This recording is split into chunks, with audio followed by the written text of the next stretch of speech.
welcome to the Trap, Rap, and Ball Event Center in Summerhill, Georgia. The first game of our SimWorld TV tripleheader. The ATLiens, the Indy Stripes, two teams just a half game back in their respective conferences, vying to make their way in to the race to one as the final third of the season is about to be upon us. I'm Marsh, joined in the booth today by Big Bob. Bob, how are we doing this afternoon? I am doing great. Glad to be here. Got my bulletproof vest on, but other than that, it's a pretty nice day. How's your day going? It's going just fine. Yeah, the Trap, Rap, and Ball Event Center, the stop, drop, and roll for your life center. Tip-off heads to Indy. This is a matchup of two teams, as we mentioned, each at or around 500. They've had their highs, they've had their lows. DeMario Duval, the main scorer for the ATLiens. Meanwhile, it's Benari James on the other side of the ball for the Indy Stripes. In your opinion, as we get the corner three to fall to kick things off for Indy, what are you looking for tonight, Bob? I'm really looking for. I always look for who the second or third guy is on these teams to be the one that really sets the tone. Because obviously, like you mentioned, we have our Benari James, we have our DeMario Duvals, but who is the other guy that's going to step up? I don't know if the ATLiens really have that guy. Obviously, you look at Indy Stripes, and we know Johan is going to probably have a decent game. We know Barkley James is probably going to have a decent game. I really expect that we're going to see a big game from Barkley James tonight, or I think they're going to need a big game from Barkley to have them pull out this win. Well, ATLiens have no active players averaging more than 10 points aside from Duval. The next closest is 7 points by Abasad Dance. Of course, they have some shooting in this starting five. Adam Mahmoud, 30 points or 30 made threes on the season. That's second on the team behind DeMario Duval. But your point to having not as much depth when you look at ATLiens versus Indy Stripes, I think you're spot on. Indy Stripes I've spoken highly on in that they do have a number of players that they just feel like if they're on any given night, they can take off to the point of domination, but they haven't done that, Bob, on a consistent basis. It's been a very up and a very down season for them. You know, I think it's really interesting that we sit here and you look at these teams, and I don't feel like that they should be similar in record, but they're both sitting at 9-11. But when you think of the ATLiens and the Indy Stripes, just assume the Indy Stripes would be head and shoulders above ATLiens, but the ATLiens have hung around somehow with their 28th worst offense in SimWorld hoops, and just one of the worst. They're I'd say probably decent or okay at defense, but just do you expect to see them both sitting at 9-11, especially after last season, the ground zero season? The ATLiens were garbage, to say the least. Well, I think there's one truth and there's one lie in those two records, and I think what's difficult to ascertain is which one is which. Is a nice step through, and the ATLiens have their second bucket of the night. But either the ATLiens are not actually 9-11; they're a much worse team, which, based off the conversation, only one is the triple falls there. Only one player averaging more than 10 points per game. That could be very well true. Or the other side of the coin is that the Indy Stripes are better than their 9-11 record shows, but they had a poor start to the season, as Sky in the Rap for two is Duval. And they've kind of turned it on lately now that Reza Red has been a more focal point of this offense, and the introduction of Barkley James as a scorer. I'm of the opinion that the Indy Stripes is just, they should have a better record than they have. They just haven't really been put in a great situation time after time to win basketball. And I think that is the likely answer for this as well. Like you got your Benari James, you got your Barkley James, but then you have White Williams, who seemingly he's a newer player in SimWorld hoops. He came in probably midway, I think, maybe mid-season. Not mid-season, but you know what I'm saying. And he just was, when he first came out, he was a lights out shooter. He might be the top guy on another, like an ATLiens team. But with the Indy Stripes, he's just kind of pushed away, pushed to the side, because you have the other James brothers in SimWorld hoops. Yes, 17 made threes. We'll get you in 1 second in how many games, but actually was on the call. I want to say it was with Siege. I don't think it was with Rick. On his first game, it was an Indy Stripes statement win, or was that? It doesn't matter what game it was, but he came on the scene, like you said, very strongly. The way that he plays, though, is very much a three-point threat. 17 made threes, but he's only shooting 40% from the floor. He hasn't exhibited as the one-hand slam there from ATLiens, and they take the 10-8 lead. That's going to get the first timeout. We'll come back to the conversation. Taking a timeout, we'll step aside. 3:07 to play, first quarter. ATLiens on top at home.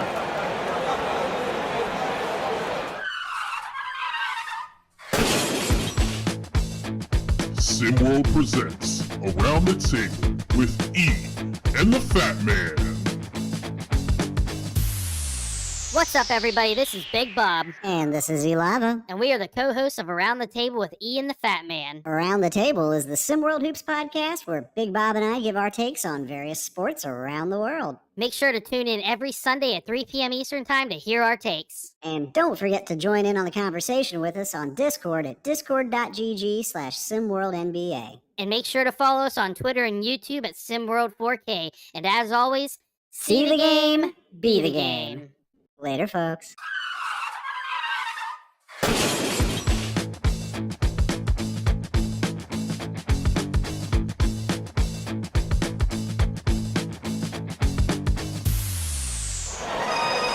Welcome back. Indy Stripes staring down a 2-point deficit early on. That was not a gunshot. I apologize for that one. 10-8 is our score, 3:07. Just to think that was a backfire in the parking lot. But a big game for both teams, Bob. We were talking a little bit about White Williams. You had mentioned in off-air his debut, and probably his best game was the Originators game for Indy Stripes, the ever problematic, controversial game in which the power went out with 2 seconds left on the clock. But yes, he hasn't quite exemplified an ability to do anything except shoot a three-point ball efficiently, and he does that very well. For a 16-year-old, it seems that's kind of the missing piece for him before he can evolve into a type of player like Benari James, who's made 33s, but also shoots efficiently 50% from the floor. Yeah, and this team looks scary for next season. Obviously, they're kind of a mixed bag with young and old. But their whole, I think it might be safe to say that their entire starting lineup, or at least 4 of the 5, are going to be returning next season. And then you have guys like Jay Lewis, who he's not starting, but he did have a little bit of hype coming into the season, not necessarily living up to that. Again, that has to do with the Benari James and the Johans, who, and surprisingly, Johan is not starting for this team anymore. But with the emergence of White Williams, I guess it's justifiable, but I don't really know. Well, Johan's kind of gone in and out of the starting 5 as he has checked in here late in the first quarter. But he's actually one of the few young players to embrace and actually play the sixth man role very well. 12.8 points per game, that's second on the team. You don't get that very often. Like typically, if you look at like a Jamal Crawford, right, the just perennial, the stereotypical sixth man. He wasn't a sixth man in high school. I mean, he was still a dominant basketball player. Johan Noajovic uniquely is a sixth man at the high school level and actually playing it very well. Yeah, absolutely. I mean, and he's one of those guys where, excuse me, I'm so sorry, that we're not, as of right now, he's like an in and out kind of guy. I do think at the next level, specifically college, I do think he's going to need to spend a year or 2 at the college level, probably minimum of 2. To really, really refine his game.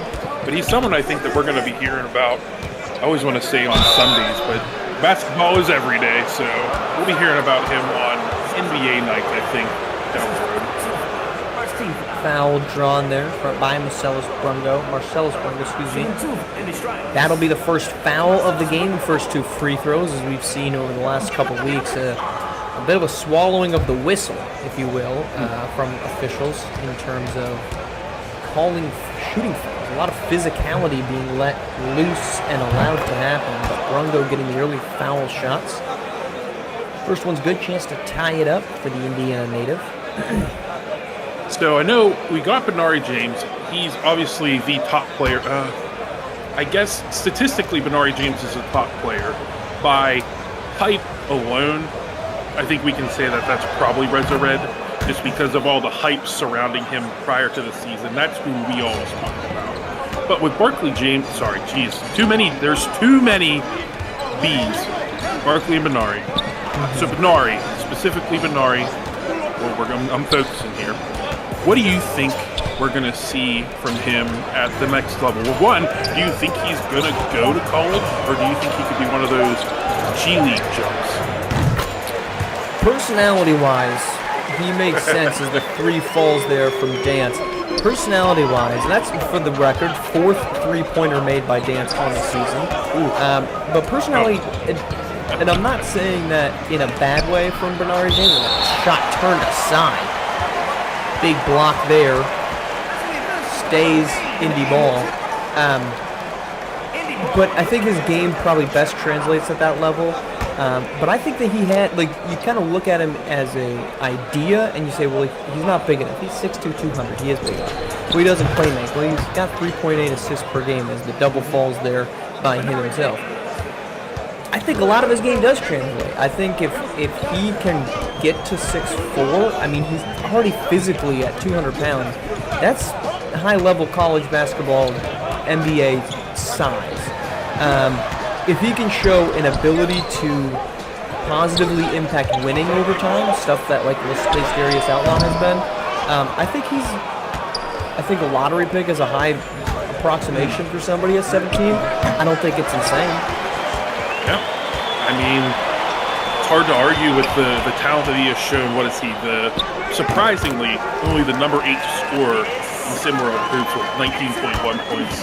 I'll say that I've been underwhelmed with the scoring output some of these top guys have had this year, but I think we were all, can we say we were, what's the word? I can't think of the word. We were blessed, I'll say that, to have Cooper Kinsey Cross last season averaging about 75 points a game.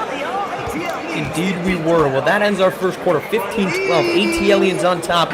Must-win basketball game for both Indy and ATLiens. Second quarter in Somerville coming up after this.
We're back in Georgia, second half just about to get going. First game of our SimWorld TV triple header. Up next is Yacht Club Beast of the East, followed up by Showtime and Europe out in California. Kicking off what should be an exciting weekend of basketball, Atlantis and Africa. Square off at 8 a.m. Early morning, Friday, June 16th. Atlantis, a big win today, earlier. They beat the reigning Trays 70-53. Shocking win over a reigning Trays team that went on the road and beat Best Coast Ballers last night. And then, of course, the second game of our Friday. Run DMV and the aforementioned reigning Trays as Duval gets a bucket to go 17-12. Indy Stripes shooting just 24%, yet they find themselves down by just 5. Yeah, I think that's probably the more impressive thing that we're seeing here right now is how badly they have shot is just how hard it has been for the ATLiens it's equal to how hard it has been for the ATLiens to really pull away. And it's surprising. Nobody's really stood out at this point for either team for good reasons, I would say. Negative reasons, unfortunately, Benari James is not doing too well tonight, but I'm sure he'll catch fire eventually. It's 2 of 7 from Benari in the first quarter, and of course I've said this on the broadcast before, my rule after one quarter, if the game is lopsided and one team is shooting abnormally high or abnormally low, the expectation is this game will come back together. In this case, they are not even out of this, and you've got a team that's shooting abnormally low. I think that bodes well for Indy in the long run, but Noah Jovic unable to score, and that's Richard Alpine answering on the other end, pushing the lead back up to 5. Yeah, and I have to agree with your sentiment there that, yeah, if this was like a 19-5 ATLiens win right now, I would say Indy would probably bring it back, probably take the lead sometime in the fourth quarter, probably win the game. The score is, it's a lot closer right now. It's just going to take Indy just to have just one hot hand for like 5 minutes, and I feel like they'll probably put the game away. Yeah, if we get a timeout here from Indy, so we'll step aside. We'll come back with it. 5:54. I take that back. Producer in the year. We're staying with it. If you're ATLiens, you have to feel good about how good you've been on defense. Yeah. But bad about the fact when you look up, and now they've got a 7-point lead. This is the largest of the game so far. But you look up and you're only up by 7. Like you said, this should be a 15-point game. Yeah, absolutely. And I think that, unfortunately, we're going to start seeing the ATLiens with, I think what's really going to hurt them is them having one of the lowest offensive scoring, one of the lowest scoring offenses in all of SimWorld Hoops. It's showing right now. And Indy, again, it takes just a snap of the finger in 5 minutes, and Indy's going to be out and with a 15-point lead themselves and just blowing the ATLiens out. I mean, I hope both teams obviously put up a fight, but it's the fact that the ATLiens are only up 7 is worrisome to me for them.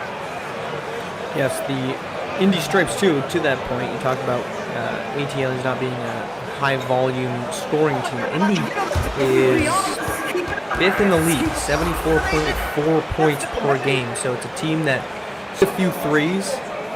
They have.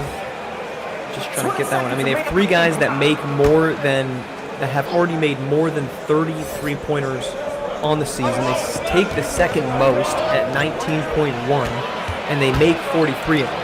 They are not shooting at that clip right now, but averages tell you they are going to get hot from deep, especially considering they started as slow as they did. That hot streak is going to be red hot as White Williams gets 2 to go.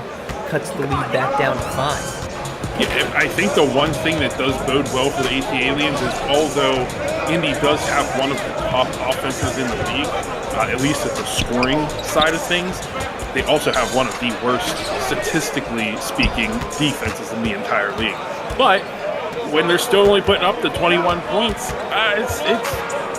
ATLiens need someone to step up, or they need to sneak somebody on. Maybe there's like a 25-year-old out there who can give them a fake birth certificate. I don't know. So the ATLiens need scoring help because Duval, he can't do it alone. He is a very, very good player, but he's not that kind of guy that, at least that we've seen, that can just take over a game and will this team to a win. And that taking over trait is a trait that you can look at. Let's use Duval for a great example. Averages 18.3 points per game. That's within the top 10. But you look at, let's compare him to Bronny James or Lace Dariussani. Both of those guys are in that same ballpark of scoring, the 21 to 22 points. I mean, that's not that big of a stretch for Duval. It's 2 baskets a game for a guy that shoots 43%. He gets a little bit more efficient. He's a 22-point per game scorer. But the difference is that game on the line, fourth quarter, every single time Bronny James touches the ball in the fourth quarter, I think it's going in. Whether that's a layup, a dunk, using the pick and roll, a three-pointer, I'm shocked when he doesn't score, 8 to 10 points in a close game in the fourth quarter. Duval doesn't have that trait. Yeah, no. Like you said, there are those guys where it's just, they have the ball in their hand, and it's the fourth quarter, game on the line. 9 times out of 10, 9.5 times out of 10, that shot is going in. And ATLiens as a whole, not just Duval, they just don't have that guy. And I think that it's going to really hurt them. Obviously, again, they both have the same records tonight, both sitting at 9 and 11. I don't think that the ATLiens are going to be able to hold on to keeping their record as close to 500 as they have to be able to make it to the race to 1. And I think they're going to be one of the sad teams looking out. Well, using a little bit of a different approach here, as to the line is Barkley James after drawing the foul on Mahmoud. Indy's going to the line for a lot of their action right now. So they're now down by 1. They've got 6 free throws, all of them made. And they just no free throws for ATLiens at this point in the game. So the foul call is actually going against the home team as we approach the midway point of the second quarter. Yeah, and I mean, at this point, well, let's see. What was the score heading into the second? I can't remember. It was a 5-point 19-14. I thought, I was going to say, I think you're right. 19. I think it was 19 because I felt like it was, I felt like the ATLiens have not scored a lot. And I wanted to say they've only scored 2 so far. It's just, you can't go, we're going on 4 minutes in to the second quarter. You can't go 4 minutes scoring a single basket. It's just, that's a recipe for disaster, no matter how you spin it. Yeah, and this is a team, you don't have, you do have your best player out there. Again, that taking over ability. Duval is on the floor. He's, at least he was to start, as that is a up, no good from Isaiah Rose. Yeah, he is on the floor. When your best player is out there and you're only making 1 basket, that's a bad omen. Yeah, and I don't really know, looking at their roster, I think that it has to be Rose to be the guy that steps up next to Duval. I mean, we haven't really seen a whole lot. Jackson Glenn, a returning player from the ground zero season, he really wasn't anybody last season. He really never got onto the court. I think he was very rarely used, and I just don't see him being that guy. Adam Mahmoud might be. He's having an okay year. I mean, he is the second leading three-pointer on the team with 30. But I don't think we really see anything. I hate to say this because they're kids. What a big dog. I hate to say this about them because they're kids, but just there's nobody on this team that they're not scary. There's no one on this team that you really need to worry about. It's a team that needs a star, is what it needs. And Duval is very talented. I mean, just hit that deep 2 a possession or 2 ago. But he is not a A1 star. He's a B star. He's a second-tier guy, a second-tier scorer. He scores a lot, but he doesn't score efficiently. You need a guy like Bernard James, who I think is a little underrated at 28th overall. But he's an exceptional basketball player that you kind of know consistently you're going to get, obviously averages 19 points, but he does it efficiently. He's not going to have a game that he goes ice cold on you. He's going to give you consistently good basketball time in and time out. And ATLiens don't have that. Yeah, for sure. And maybe when the season's over, maybe some kids may look at this team and say, hey, I really want to be a part of something special and turn this team around. There are some, it's kind of sprinkled throughout all of SimWorld Hoops, there are some Atlanta-type kids. Not Atlanta, what does that even mean? There are some kids from Atlanta on other teams. Bevinson Patches, he's currently sitting on the bench for Gulf Coast Lockdown. You can see him maybe decide that he wants to go back home a little bit, and maybe he can be the spark that this team needs. But I just don't think this is the year for the ATLiens, just like last season was clearly not their year. So I guess we'll just have to wait and see what happens during the off season for them. Well, a great second quarter from Noah Jovic as he gets the go-ahead bucket and back into the games from Benari James. He gets 2 to go, and with a blocked shot in between leading to a shot clock violation. It is back on top for Indy, up by 3. The offensive drought for ATLiens continues as we approach 1 minute to play in the first half. Obviously, we always hate to call games. Oh, that was a tough shot. I'm not gonna say what I was gonna say after that shot. I had a feeling. I know where you're going with it. If you're not gonna say it. I mean, it's just when it has to be demoralizing that you had what's considered a little bit of a bigger lead against a better team, like 7 points. You're up 7 points on a team. You're doing something right for a little bit, but to only come back and we're at, I think, 6 points now for the second quarter to allow the Indy Stripes to come back and take the lead. I don't see this, even though ATLiens have just retaken the lead, I don't see this turning out well for the ATLiens. Under 30 to play in the first half, but you mentioned an offensive drought, or struggles from ATLiens, not against a great defensive unit, but sticking around here as ATLiens, though, should have the lead depending on how they play their cards here. Entering halftime, up by 1. That's Rose with the ball there. Ooh, he's got to take that shot. Had the jumper, won't get it to fall. That will end our first half, 27-26. The story of this one we talked about it ad nauseam. Indy Stripes, great defensive first quarter, especially 24% shooting from the Indy Stripes. So, beg your pardon, great defensive effort for the ATLiens. Not so great in the second quarter. Indy much more dominant. Do you expect that kind of trend that we've seen in the second quarter to continue to the second half? I fully expect just the fact that we're going to get a little break for the kids here at halftime. I expect some type of change and a little bit of an energy boost for the Indy Stripes coming out into the third quarter. I do expect to see them jump to a 10 or 15 point lead by the time we head into the fourth quarter. It's a bold take. I don't think it's far off. If Indy gets to shooting like they can from deep, this could get ugly. Shooting just 29% though in the first half. That's halftime score, 27-26. Second half up next.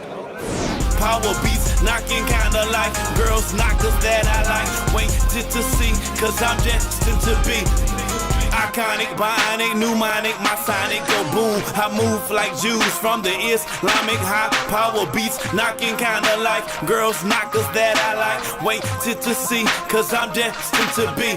I'm destined to be. I'm destined to be.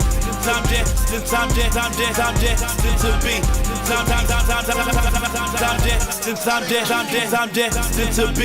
I'm destined to be.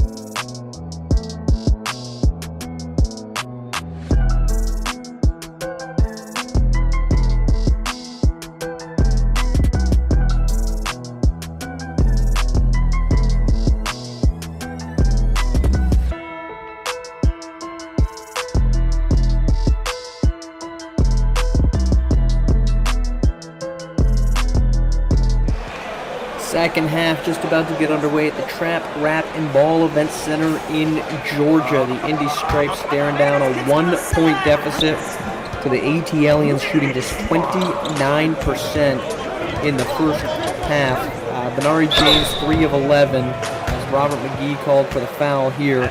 Demario Duval leading all scores with 10, but on just 5 of 12 shooting. So inefficient nights on both sides as Isaiah Rose heads to the line here from two of the bigger names that we expected potentially better games.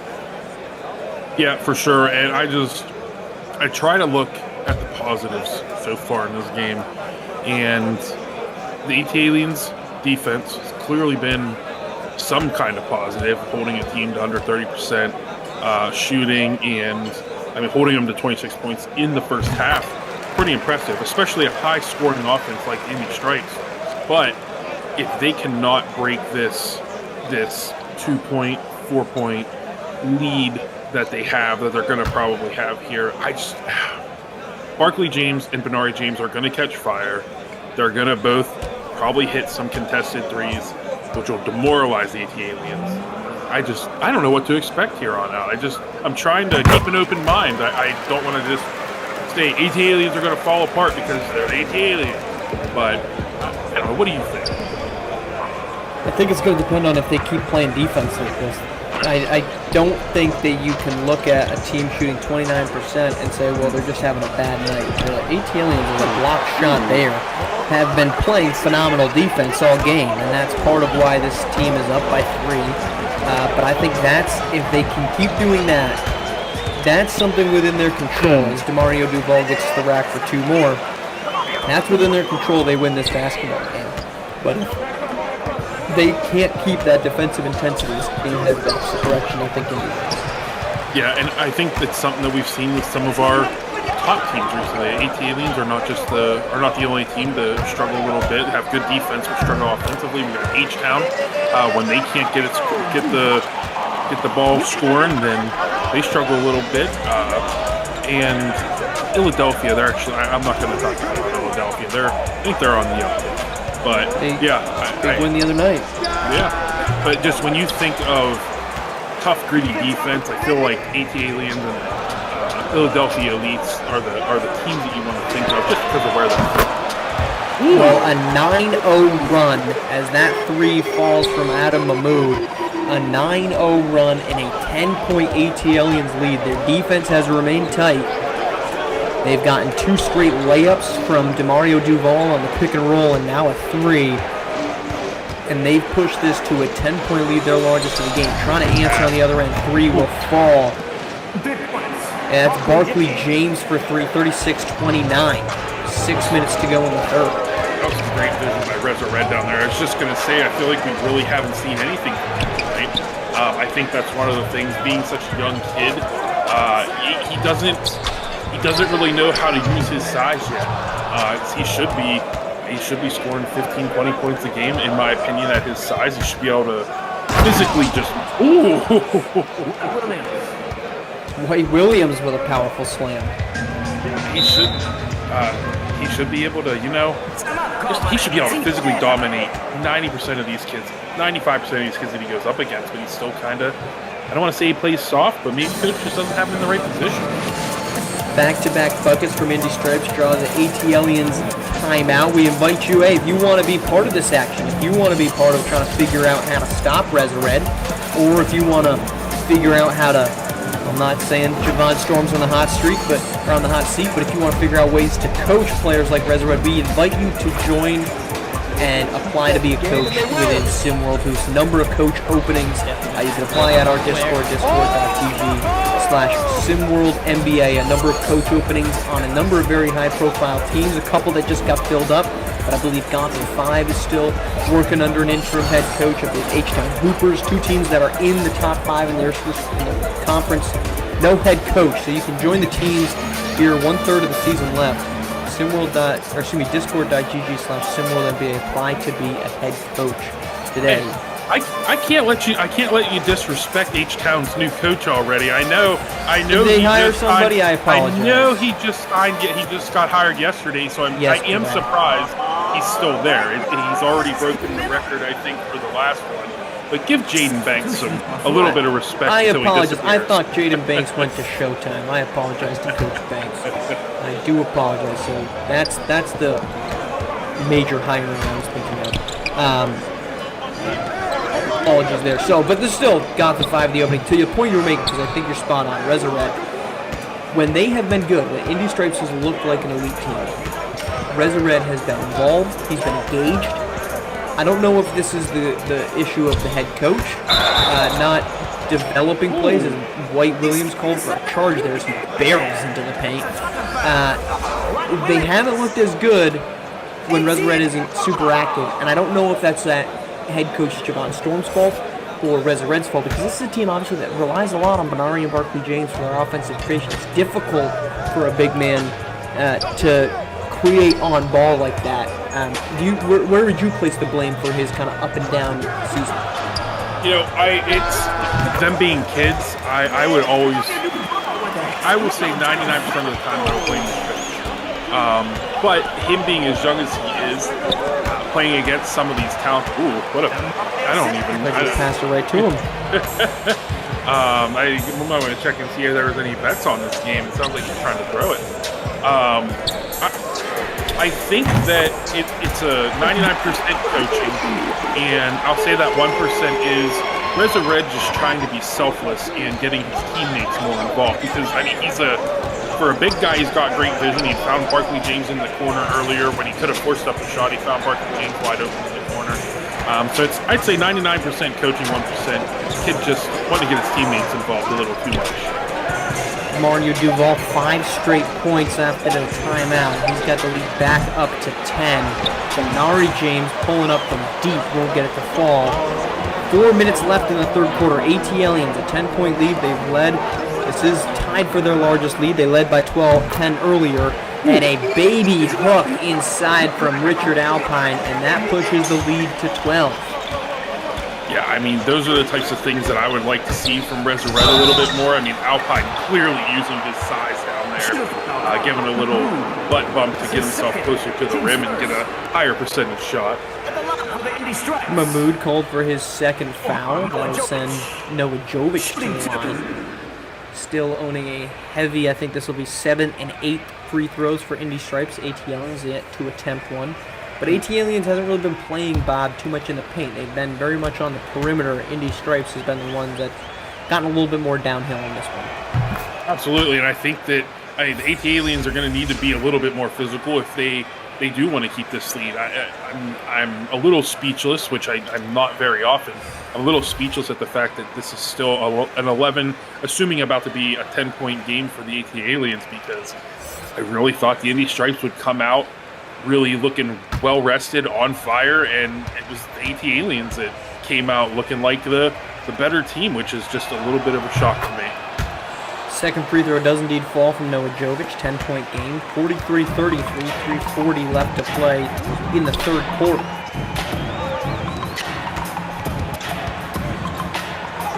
I do think that we should probably get a little bit of a... I can't say that about a kid, I'm sorry. I'm not fat-shaming anybody, please. I just wanted to say Alpine. There's no way that he's only 240. 6'8", 240 is the listed height. He's from Savannah, definitely an area known for some good cuisine, so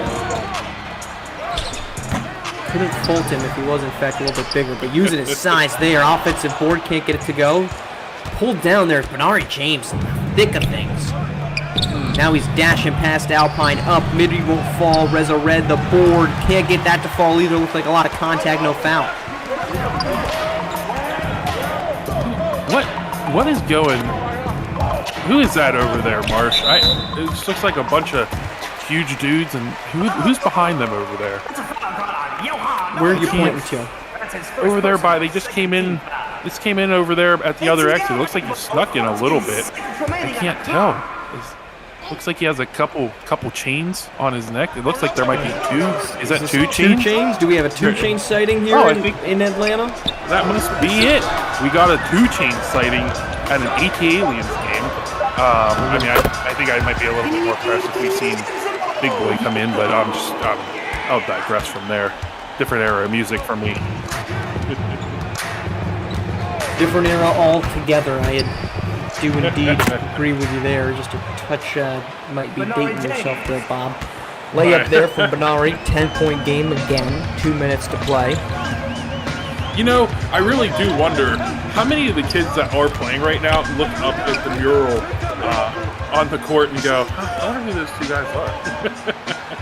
I'm going to go ahead and say I think Tupac has a foul called there on Jay Lust that would send ATLiens for their first 2 free throws. I think Tupac is probably a little bit more recognizable of a face and a little more notorious of a face as we get the aforementioned Richard Alpine to the line.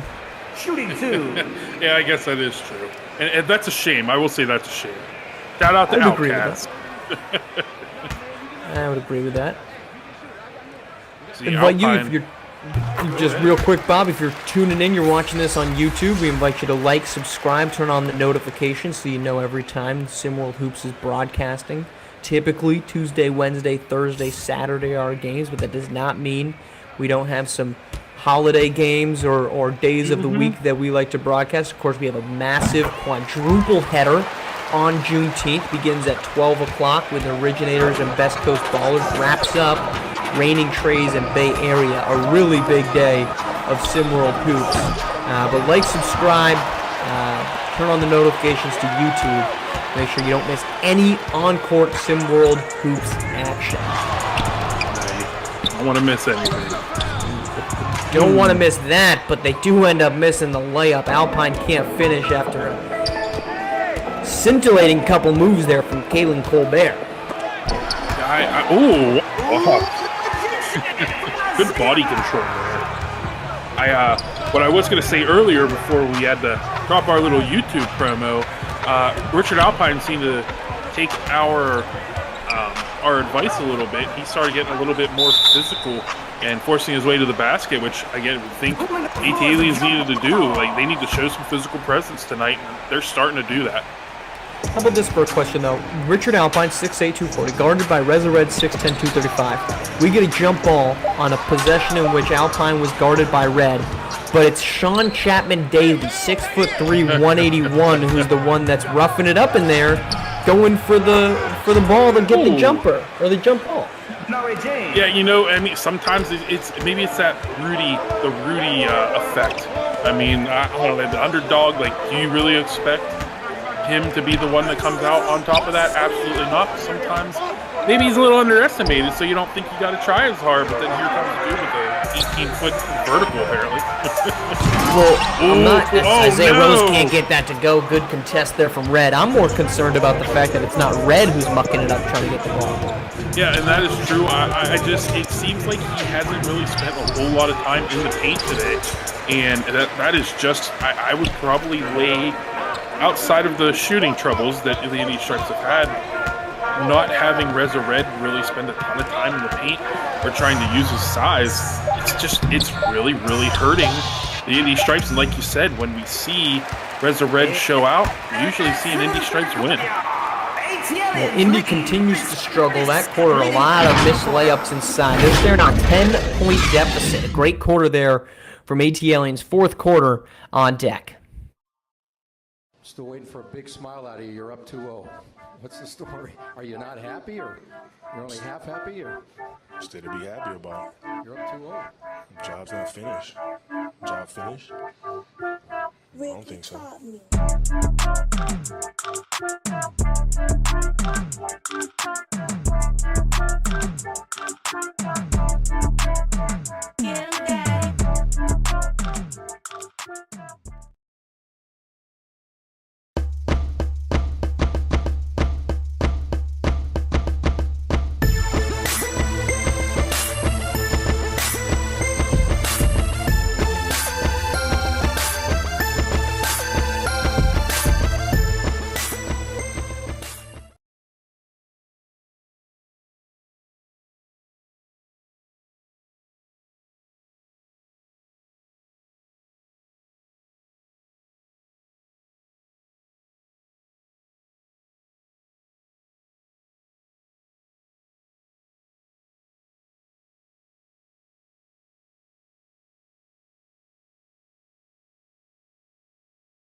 Red bringing up the ball as we kick off the fourth quarter. Indy Stripes has just been atrocious on offense, or rather ATLiens defense has been suffocating. 29% Bob shooting for Indy Stripes from the floor, 27% from deep, and a bucket there from the moon. 49-37, tying the largest lead of the game for ATLiens. You know, and I think he's athletic enough to do it, but whenever Reza Red's the one bringing the ball up the court, coming out of a quarter break, I don't know what's going on at that point. I mean, that's a coaching decision, I think. Has to be. Noah Jovic misses another three. Well, Red, I mean, if you're not going to get the ball in the paint because either you don't get a play run for you or no one passes it to you, you might as well just take the ball up yourself, although he didn't end up taking a shot on that possession. Does hit the board here. One thing with Red, with respect to him, while his offensive game has been up and down, his defensive intensity throughout the season has been very consistent. He's been he hasn't been a great shot blocker, but a phenomenal shot deterrent. Oh, for sure. I mean, you have those guys who you're too afraid to go inside because of their size. And he's definitely one of those guys. I mean, he's a scary, about, 15 years old, and he's probably the second, third?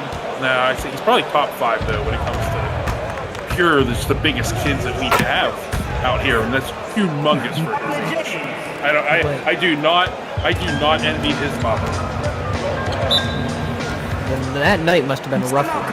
Timeout here for ATLiens, and we invite you guys to stay tuned. We get talked about this being a triple header. We've got between those games, though, 2 episodes of the Post Up, so stay tuned for that. We do have, as I said, 2 more games on tap for tonight. Next up, Yacht Club beats of the East, and then Showtime in Europe close it out. This is a big night. It's going to be every single night, basically from here on out, for playoff positioning. ATLiens, let's take a look. If we're just looking at the Legacy Conference, and we're going to focus on the Indy Stripes, they're 9-11, half game back of Beyond the Arch, but they are also a half game back of Europe. So if Europe gets that win tonight over Showtime, they would move into, temporarily, the 8th seed, as Beyond the Arch is not active. Yacht Club, meanwhile, they're on the opposite side. They're 9-10, half game lead over the ATLiens. So an ATLiens win, coupled with the Yacht Club loss to Beasts of the East, and that's your new 8th seed with around 10 games to play to close out the season. Now, it's not going to be easy. Beasts of the East is 14-8 in that matchup against Yacht Club. Lone Star Basketball, Showtime Basketball, 14-7 against Europe. And I think those for both conferences, the Legacy and the Legend, those 7-8 seeds on both sides, specifically the Legend, the 7 and 8 seed, I mean, there's still a mathematical possibility for the 9 to the 15 seed right now in the Legend Conference to find their way into the race to 1. Is it going to happen for some of them? No. Is my math probably wrong? Yes, I did not take very high levels of math in high school, and I copied everybody in college. But, and we can also look over at the Legacy Conference. I acted like that was such a big deal that 9 through 15 can still make it. There's nobody out at this point in the Legacy Conference. All 16 teams are still in it. And all 16 teams can vie for between 5 and 8. I don't see the originators to the Beasts of the East, the one before. I don't see them really changing too much, but from Gotham 5 down, it's anybody's race at this point. I said we're so close to the end, but there's going to be a lot of drama here in the last month and a half. North winners their last 2. Indy Stripes down by 8. Barkley James had a deep 2, and then it was D'Angelo Muda with the chaotic jumper at the shot clock buzzer. And there's Reza Red on the follow. It's a 6-point game, Bob. Under 5 minutes to play here in the 4th quarter. I'm not sure where that happened. I was too busy getting excited about 31 teams still being able to make the race to 1 that I missed the last run by Indy Stripes. Well, it was a 10-point game, but back-to-back baskets from Barkley James and then Reza Red. And an answer from Adam Mahmoud. 439-point game now. ATLiens, not only have they been playing great defense, but they have hit timely shots in this second half when Indy has made a run. That is. I'm just still astounded that we had the Indy Stripes come back and that they're still losing. That we're still talking about them needing to come back. I don't know what's going on. It's like I don't know, Mark. I need your help here, man. It's just what's going on. These broadcast games on SimWorld TV, I don't know what it quite is, but broadcast games have a way of just making things happen that otherwise wouldn't, right? Rocky Mountain, they have that disappointing loss on Tuesday. They follow that up with an emphatic win over Lone Star. A game like this, Indy, on paper, a better team, you might think, but again, it goes to the point that we were talking about at the beginning. Indy just has not played to the level that their roster suggests they should. And where you point to blame, I know you were saying in terms of a player not playing well, do you put that on Javad Storm? You started today Robert McGee. You started Robert McGee, who was averaged 1.9 points per game. And on the bench, in his place, you could have brought in anyone from Towns Romanowski, 2.9 points per game. Jay Luss, not as big, but 6'5" range. He's averaging 7 points per game. I mean, heck, you could have thrown out Noah Jovic, who's a good scorer, and you could have gone with 3 guards in there. Instead, they don't, but there's a turnover. And again, this is a team that ATLiens coming up with big defensive stops. Yeah, I think that starting Robert McGee at power forward today, and maybe they've done it in the past couple games or so, I don't know, but today that has clearly hurt their ability to score. Like you said, I mean, we're in a world today where if you look at teams, the success that teams have running these smaller lineups, why don't we have a Nari James, Barkley James, Johan, and maybe a White Williams lineup at the point guard to power forward position? Like, that's just kind of where the world has gone today. I think that would probably have boded a little bit better for Indy Stripes. Maybe they can try that out in the next game. Well, D'Angelo Muto gets a jump ball there on a play that Resurred had position inside and couldn't get it. And then it's Adam Mahmoud stealing the tip. And the ball's headed the other way after a bucket from Isaiah Rose last time down pushed this lead back to 11. What do you think would be the good offensive rebound? Jackson Glenn with the foul. 13-point lead, largest of the game. 13. I told you guys I did not take very high levels of math. So 13 points, 14 points, whatever. What do you think ATLiens need to do to hold on to this lead? Because I have my opinion. What do you think they need to do? I don't think they have to do anything outside of let the clock run. I don't think the Indy Stripes have the ability to score 13 points as DeMario Duval gets that to go. They can score not 13 more points, literally 13 points in the final 240. They've not shown an ability to score 13 points in a quarter. Turnover there to D'Angelo Muto. That finds Adam Mahmoud. He gets a 3 to go. 63-47, 16-point lead, the largest of the game, and it seems safe to say, Bob, ATLiens is not losing this basketball game. Yeah, no, I think that Duval may have heard us talk about him not having it in that first quarter because, for one, he's really exploded since then. Oh, my goodness. Isaiah Rose the block on the Resurred dunk attempt. Oh, my goodness. I beg your pardon, not Resurred, Robert McGee, not Red, that would be McGee. Again, the player we questioned why he was in the starting five as a three-pointer falls there from Barkley James. I was saying that I think he must have heard us or overheard us. Someone let him know, someone tweeted him, and he checked between quarters, which he shouldn't be doing. But he's really turned it on, and I think that he wanted to prove the world wrong and show that he really does have it. And we'll see if he can carry it beyond this game. And I think 15 points. I always love to give him the benefit of the doubt. 15 points with a minute and a half left. I don't know if you leave. Oh, never mind. You can't miss those wide open shots. I digress from what I was going to say. Yeah, what a game. Benari James has struggled all night, as has the rest of his Indy Stripes teammates. They shot under 30% this entire game. Credit, though, where credit's due, and a block there from McGee. The ATLiens defense has been phenomenal. Yeah, I mean, they have absolutely shut down the number 5 offense in the entire league. I did not expect to see that from them, especially, if you put these two teams, like you mentioned, you put them side by side on paper, I will pick the Indy Stripes 10 times out of 10. There is not one time that I will take the ATLiens, but at the end of the day, ATLiens were just a little bit more physical, and that really seemed to, despite the free throw attempt difference to start the game, they just played a little bit more physical, and Indy could never really get past it.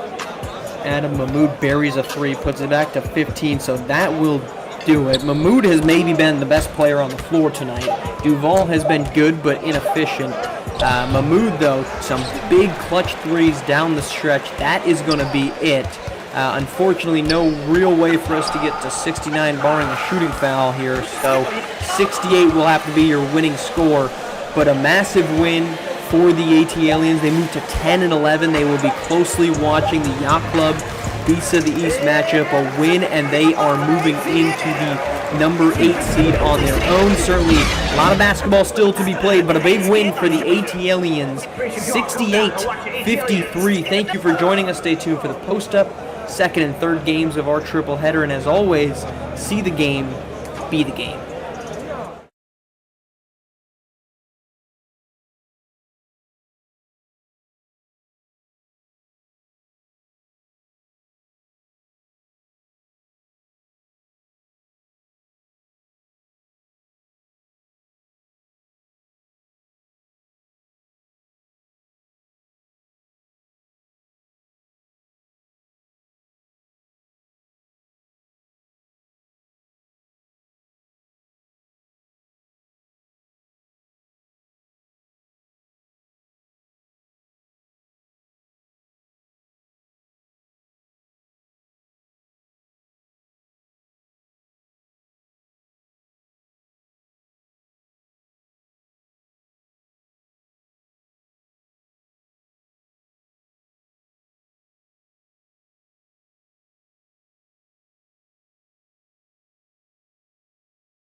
Summer Kid season.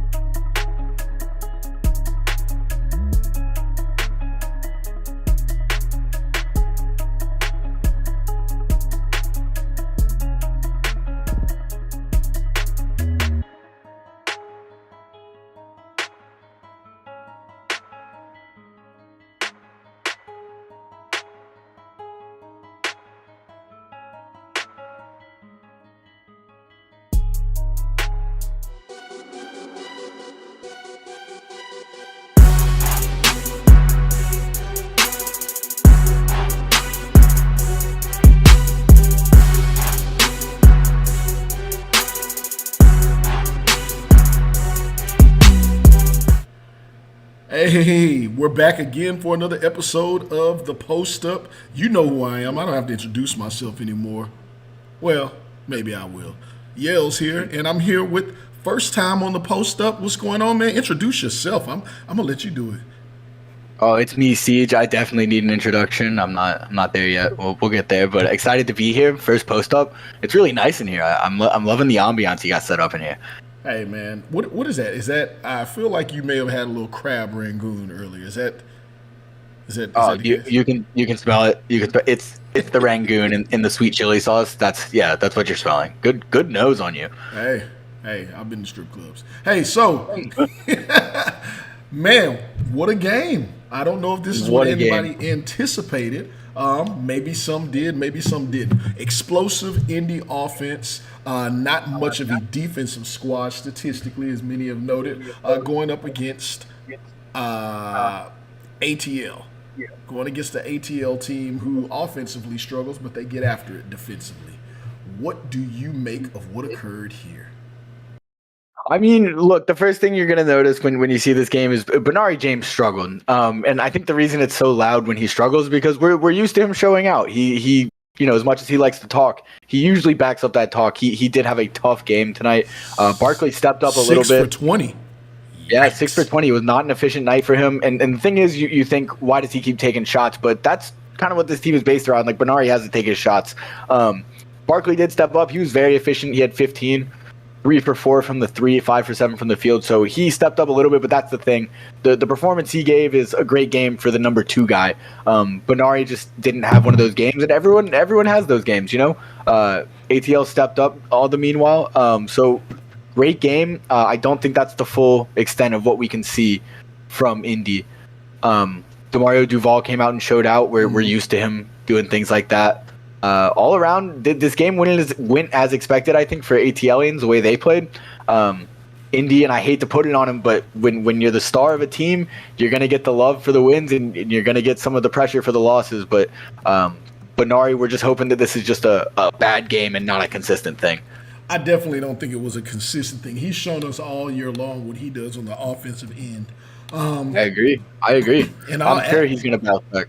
I'll add Jackson Glenn, Demario Duval, this whole Atlanta squad, they have some scrappy defenders, man. Very scrappy defenders. So this is always the question mark with Indy is if they're not scoring and the way they cannot rely on their defense, what is the outcome going to be? And I think we found out tonight. Hey, so Siege, there was another game that occurred earlier today. It was, let me make sure I have my stuff correct here, Rain and Trays coming off of quite a game, and Japhet Towns going crazy, just ballistic over the last few days. They went to Atlantis to play in the UK, and what happened? They got bounced thoroughly. Yeah, it was an ugly game. Japhet Towns, 16 points, 5 rebounds. The only time that's okay, the only time they could win with him having such a low performance game, which for most players, that's a great game. That's like a fine game. For Japhet Towns, it's not so much, but the only time that they can get through a game where he's not doing that is when Kevon Jackson can take over the game. He wasn't able to do that while Japhet Towns was struggling, and to be honest, Atlantis, they capitalized on it. You got to give them props for that. They were definitely probably the underdogs in this one, but they saw that a struggling offense from Reigning Trays, they took advantage of it. They played their games, and they not only got a win, but they got a big win. That's a big win. Huge. Blaine Kidd, 19 points, 8 for 16. Tyus Hilton, only 13 points. But on the other end, Japhet Towns, I will say he may have been a bit worn out from the way he's been producing over the last few weeks. There's been so much talk about Player of the Year, and I think he definitely wanted to put his name in the running over this last run he's been on, which has been crazy. But he looked tired out there. From what I saw on the tape, he looked a bit tired. Hey, so before we move on, there was another game that went on last night, and after all the fireworks of Best Coast Ballers and Rain and Trays, I don't think people were up on the fact Asia Pacific, with a buzzer-beating game winner from Kai Newby, took out Bad Boys basketball. Hey, man, they're out here getting it done against quality teams. Their record's not going to show it, but they have a win against at least, six, 7 top-tier teams. What do you make of this Asia Pacific team? Look, Yells, I've been a fan of the roster that the Asia Pacific team has all year. I think it was a big turn when they put Reyes at point guard. He was coming off the bench early in the season. He's very talented. Both the Reyes, Jacoby and JD, very talented players. We know Kai Newby is Kai Newby. I mean, he can hoop. And then, their bigs, Stephen George, very, very serviceable big. Has his games where he looks like a great big in this league. They got a good bench. Great Khalid comes off the bench. Well, I like the roster on this Asia Pacific team. I think it's just going to be, can they bring it together in some sort of concrete and consistent fashion as we finish out the season? They've got size, they've got speed, they got shooting, they've got defense. Excuse me. They have what I call a dangerous combination for the race to one. Regardless what their record is, if they get in there, they're going to be a very tough out. Very tough out. Yeah, they're definitely one of those teams that, you see it in the NBA playing sometimes that you're like, if they get in as such a low seed, that's not the kind of team you want to play if you're a top seed. You fought all regular season to get a good seeding, something like that, and then you got to go up against a team that has a roster like that really is only that far back in the standings because they didn't, get their stuff together, kind of have a consistent team and offense throughout the whole year. So they struggled at first, but like that team, that roster is a roster that looks like it should be a higher seed than what they might end up being. No doubt. Well, look, we got another one coming up here. We have the Beasts of the East heading into Brickell, Miami, Florida, to take on the Yacht Club. Man, we're about to post up. We're gonna make sure we don't get teed up here when we camp out in the paint. Before they can call a 3 and a key on us, man. What are your 3 keys that you're looking for in this game? 3 keys for this game, and I think this is going to be a great game. The first one is for Reed Redmond. He's come back out a little bit recently. He had that slump for a few games. I know there were some people talking about where is he, what's he been doing, but he's come back. He's come back strong. If he can keep that going, another key for me on that side of the ball. So I'm going to go 2 for Beasts of the East. JoJo Kearney and Kasim Porter Jr. Both guys who recently have kind of been showing out a little bit more, looking like they're going to be really solid pieces of this team. I think as the season finishes out, them rounding out that roster with those kind of players next to the likes of Levin Cutler and Fareed Redmond, and even Kamarian Goodyear, that's going to be the big thing for them going into the postseason is, do they have those role players, those guys who can kind of perform next to them consistently? And those are 2 of the guys I'm looking at to be those guys for them. My third key to the game for the Yacht Club is just going to be what they've been doing recently that's been getting them success. Just get out and run. But you know what I always say, Yels, you know what you have to do if you want to get out and run? You got to play defense. You got to get those turnovers. You got to get defensive rebounds. You can't give up second chance points. So for Yacht Club, they just got to get out and they got to run. I thought you were going to say something about 69 or something. You know how you have this weird thing for that, but I agree with you. I only got 3 yells, but if I'm going to give you 2 more keys, the first team, the last key is get to 69 first, and the other key is if you score more points, you're going to win the game. But that goes without saying. We all know that. For your former point, I'll owe you one on that. I'm always going to have to owe you one.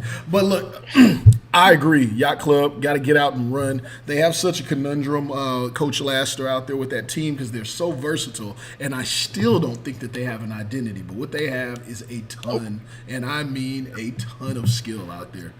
So, look, last topic before we get out of here and we head on to our next game where I think you're going to be calling that game with B-Ron himself. So exciting times.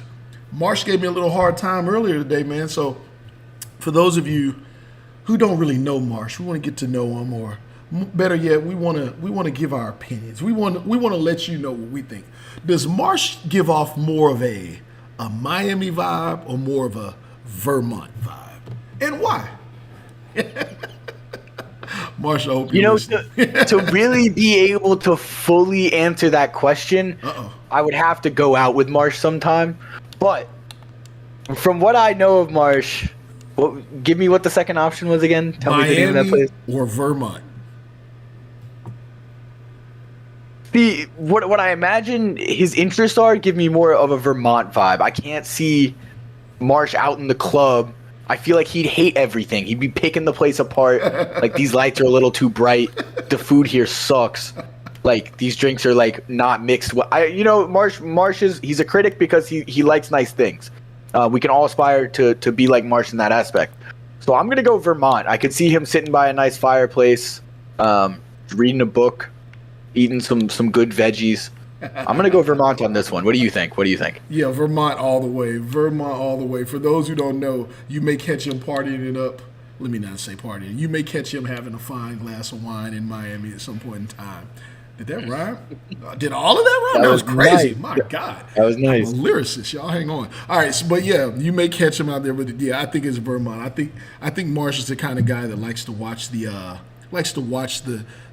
color of the leaves change, and as my man Rick would say, the foliage or the whatever it was he had rocking back. Foliage? In the day. Foliage? Yeah, Nailed it. no. I said as Rick says, the foliage. I think Marsh likes to watch the seasons change, sit back, probably on a hammock, I would guess, of all things. So definitely Vermont, but only in the spring, because Marsh is classy like that. He's a classy guy. He's high class, and like I said, we can all aspire to be like Marsh in that aspect. Word. Well, let me ask you, man. You gave your 3 keys to victory for this matchup that we're getting ready to head off to. Who do you have winning? Yacht I gotta Club. make an on the spot decision. I'm gonna go Beast of the East here. I think Fareed Redmond continues to be strong. I think JoJo Kearney continues to be a force on defense. I think KPJ has himself a nice little game. I think he's going to be matched up against a lot of speed, but because of that, I think Fareed's going to get a lot of attention. They're going to have to collapse on Levin Cutler a couple of times, and if KPJ can take advantage of that, I think we're going to see at least a double-digit scoring outing from him. All right, well, you heard it first. Siege will be on the call with B-Ron. You guys hang around about 5 minutes. I think we have tip-off coming your way. Siege, thanks for joining the post-up. Can't wait till the next time I can have you. And, hey, till next time, you know what it is. See the game, be the game.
RSK, let it play, boy.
RSK, let it play, boy.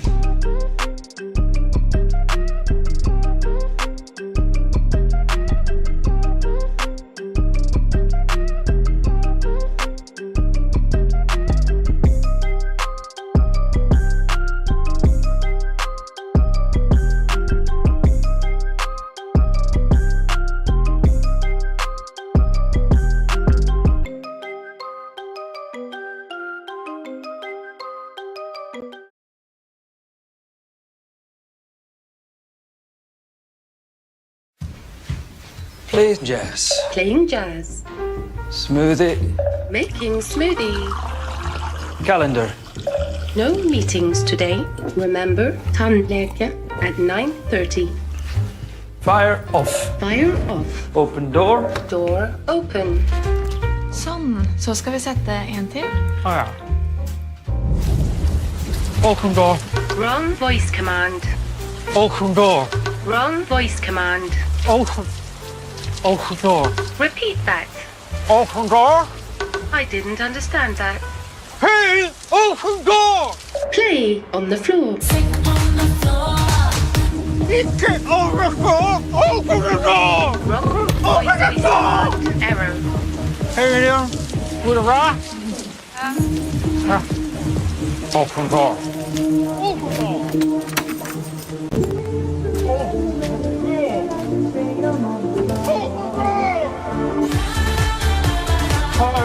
Higher volume.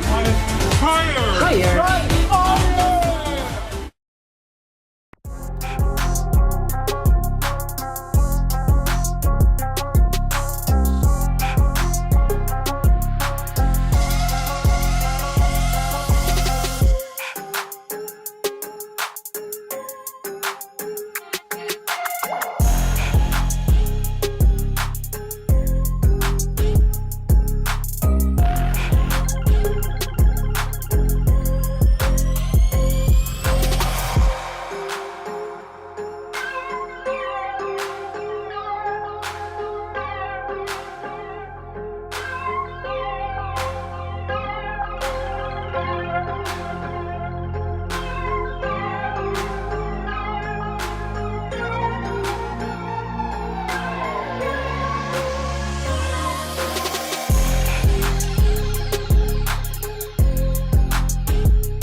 Hello everybody and welcome to the Palm Center here in Brickell, Florida.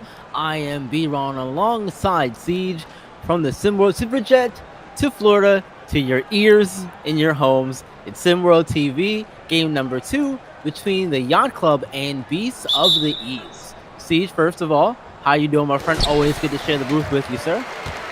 No one I'd rather share the booth with. Always feels real warm in here when we're here together, which is nice and comforting.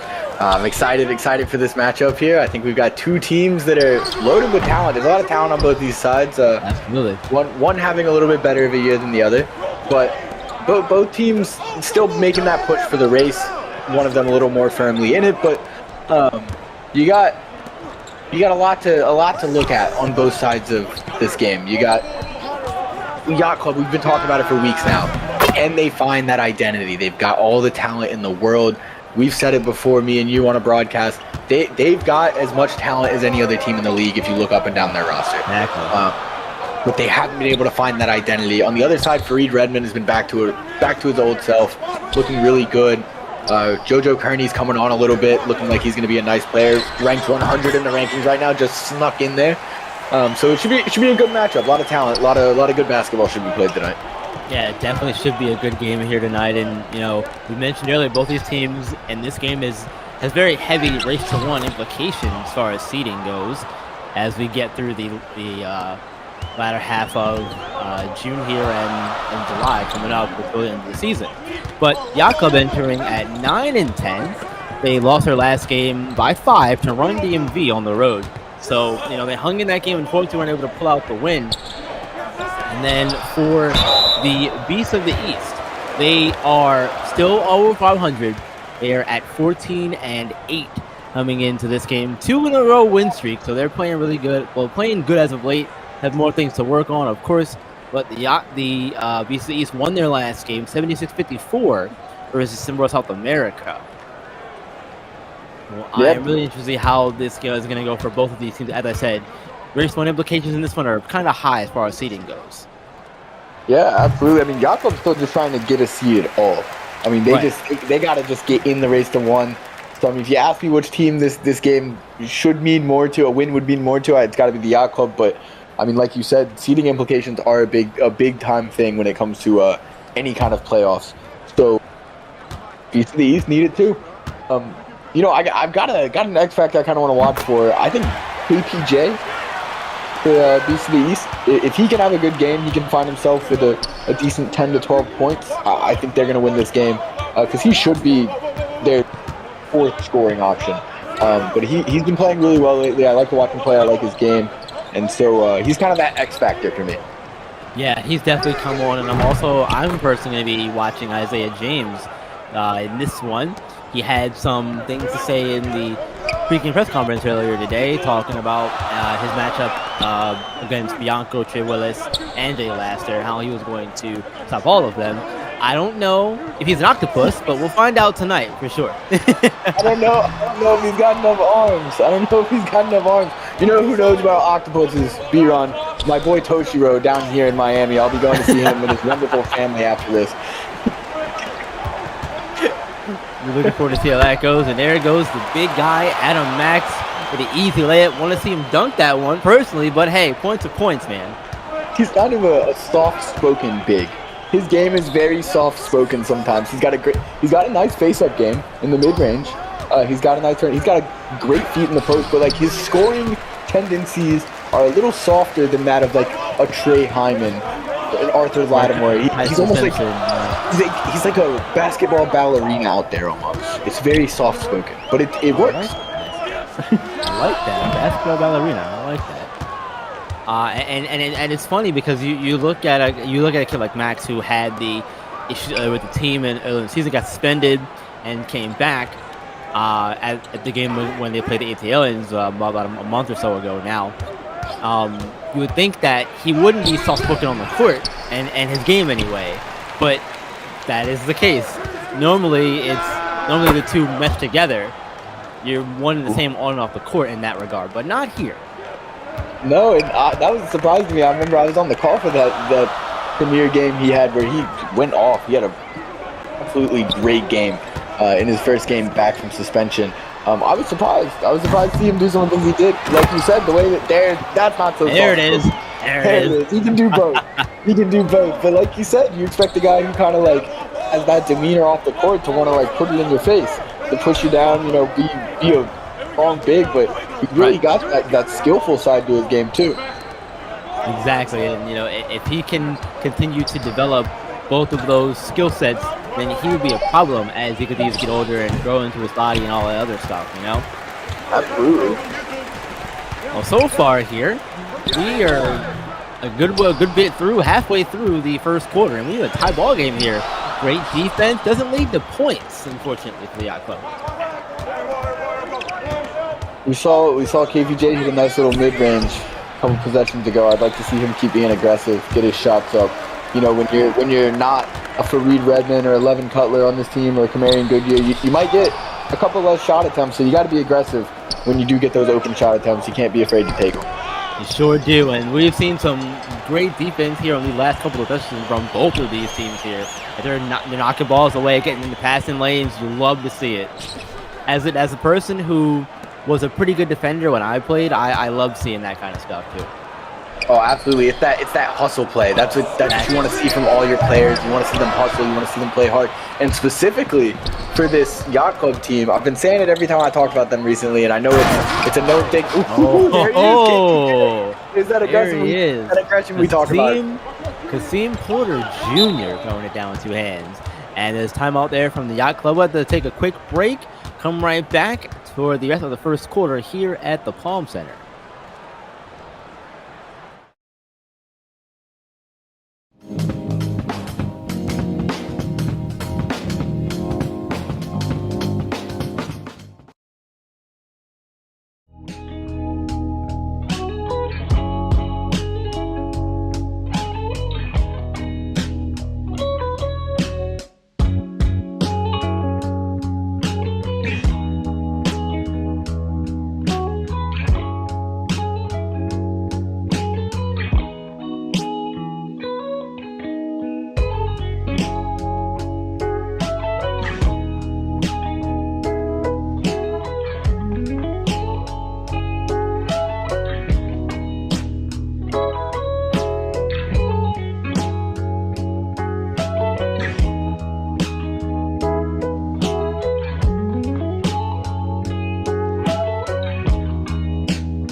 Welcome back, everyone, to the Palm Center. Got a 2-point ball game here. Beast of the East out in front. What are you seeing so far, Siege, from this one that has given Beast of the East the early edge? Well, I mentioned it before. You know who's got 4 points? That's almost half their points. KPJ. He's been aggressive. He's only taken 2 shots. One was a dunk. One was a little mid-range pull-up. I really think he's going to find himself a big role for this team at that point guard spot, facilitating, scoring. He gives me a Kevin Porter Jr. vibe, but maybe even more mature already at the age he is. He's just kind of got that quick game to him. He's very skillful, and I know I'm talking this guy up a lot. He hasn't necessarily shown all of that, proven to get this kind of praise, but I see something in his game that I like a lot. And we like to see these kids be a little bit aggressive at times and go to the line and get free throws. We saw it there, as we'll have a Yacht Club player here going to the line for 2 free throws here. It'll be their second 2 of the night. Bianco took their first 2 and made those. There's only 2 points of the game so far for them. You know what I haven't seen, and it's surprising to me? I'm not sure I've seen Levin Cutler with the ball with any significance. I feel like you got to get the ball in his hands a little bit more, especially and I know the Yacht Club has a lot of bigs who can defend, but I think Levin Cutler's a game changer when you can run the offense through him at least some of the time. Yeah, he definitely can be, and he has grown on me as the season has gone on, because at first, I personally wasn't sold on him, but he has, with the addition of Coach Drayton coming on and taking over the coaching roles, he has gotten him involved more, and he's become one of those bigs who might be in the talks for best big in Summer this season. I think it's hard to give him that. There's a lot of really dominant bigs. I do think Levin Cutler's in the conversation. I think he's even more in the conversation if we want to talk about the most skilled bigs in SimWorld. He's a very multifaceted big. He can do a lot of things. He's got great touch to his game. He's one of the more skilled bigs in SimWorld without a doubt in my mind. What a shot there from Garrett Hart. Great shot there to give Yacht Club the lead. A 1-point lead, 11-10 at the minute 45 mark of the first quarter. I want to give a quick score update from a game that just ended a few minutes ago. Simba Latin America went up into Canada and beat the North. They had Rosalia in attendance for that game. Apparently she gave us some good luck, as it was a 66-58 Latin America win over the North.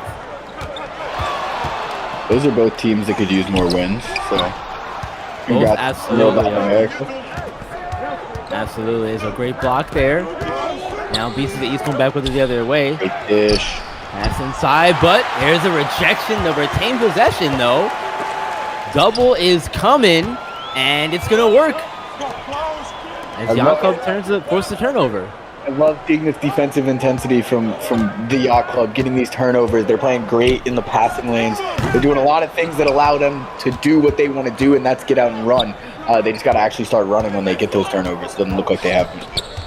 Right, exactly. And we know that Coach Laster likes to run a fast-paced offense. Especially with this team that he has, that's not a surprise. I think that's what you want to do with a team like this. Shot clock winding down. Does not fall, though. Still have a 1-point lead, though. There's our guy, the octopus, Isaiah James on the floor. Unfortunately for him, none of the 3 players he said he was going to stop are out there with him. So.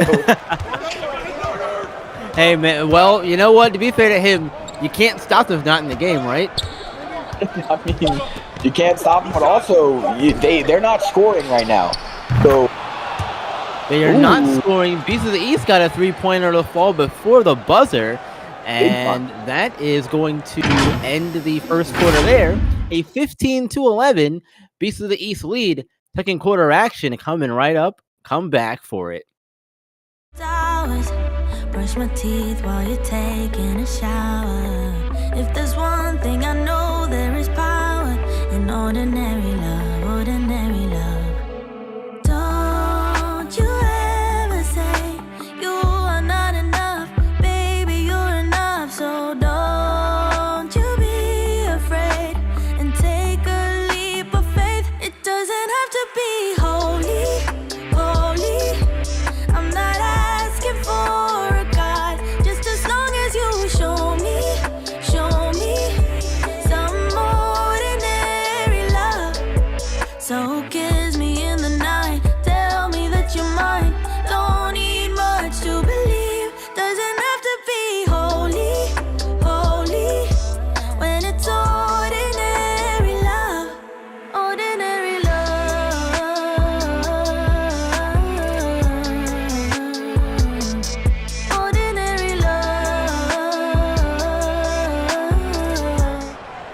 Welcome back, everyone. Second quarter action here, getting ready to begin. While we have a minute, though, if you are new here on the YouTube channel, I want you to do a couple of things. Give us a follow, number 1. Number 2, like the stream. And number 3, keep watching it. I mean, you're already here. May as well. Subscribe. Stick with us, dude. Yeah, stick with us. We got more action here for you. Again, this is just game 2 of our triple header here tonight. Be sure to do all those things. And then as well, follow us on all socials. Twitter, Instagram, TikTok, all those places at SimWorld4K. All those things over there as well. Second quarter action is set to begin, Siege, and the Yacht Club is not doing a good job shooting to begin this game at all. 27%. That's a problem. It's not good. It is a problem. Thankfully, they are playing great defense tonight. That's been holding them in it a little bit, but Eric Baske with 5 points in a total of 33 seconds if you combine the first and the second right there. So that defense is, if it can hold up, great, but they're going to have to start scoring because it's looking like Beast of the East is starting to find their rhythm a little bit more. So we got to see them get out and run, get those easy buckets. I don't know where Bianco is. Haven't seen as much from him tonight as I usually am used to seeing from him. So I'd like to see him get back on the floor and start running. They need him right now. Yeah, he has definitely started off cold in this one for sure. Again, the only 2 points he had in the first quarter was from the free throws. So they need to get him going. Laster, Willis, Adam Maxwell. The starters really have to get going for the Yacht Club. Because, you know, Garrett Hart's trying to do his part to help out. But they need more. They do need more. Garrett Hart, I've been liking what I've seen from him recently. He's one of those guys who seems to make way more shots when he's got a hand in his face than when he's wide open. And he always seems to go on a little solo scoring run at an opportune time. Oh, man. Denied at the rim, though. Great defense there from JoJo Kearney. We talked about him earlier in the broadcast. I'm a big JoJo Kearney fan. He's just one of those guys who, ooh. Where did he come from? Flying out of the frame. Is that Ramon? Is that Ramon? I believe that was Ramon Escobar, yeah? Ramon raised on the roof. Unbelievable. I didn't know he could get up like that. Man, that was impressive. Like I said, flying from out of nowhere pretty much and just denying the alley-oop attempt. BC's retained possession, though. We'll see what they can do with this. Shot clock winding down. Last couple of seconds on it, took it away. It falls. Hand in the face and everything. Does not matter. East of the East offense is starting to flow. To go back to our before we saw Ramon Escobar take flight. JoJo Kearney's just one of those guys. I really like his game. He's good 6'9". He's long. He's got great defensive timing. You'll always find him blocking shots. He runs the floor hard, gets to his spot on offense. He is a great guy to have next to like the skilled and a little more skillfully imposing Levin Cutler is a guy who's kind of got all that physical imposition that you can ask for. Yeah, exactly. And the bank is open today as that one falls in. Using the glass for safety there. You know, Kearney, he reminds me a little bit of a kid last year that was in the league, Vaughn Rushing. Just in terms of his defensive presence, he gives me Vaughn Rushing vibes. And if you don't know who Vaughn Rushing is, picture Stretch Monroe from NBA Street. That's what he looked like. Picture that. It sounds like a good guy. Yeah. And if you don't get that reference, then I can't help you. I don't know what to tell you. Look it up. Google this week.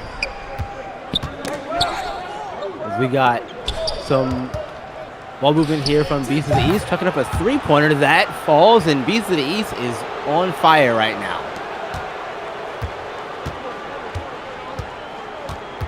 It was Tim Ricks, with number 2, Tim Ricks. That was Cuddy Show, apparently, taking that 3 and getting it to fall.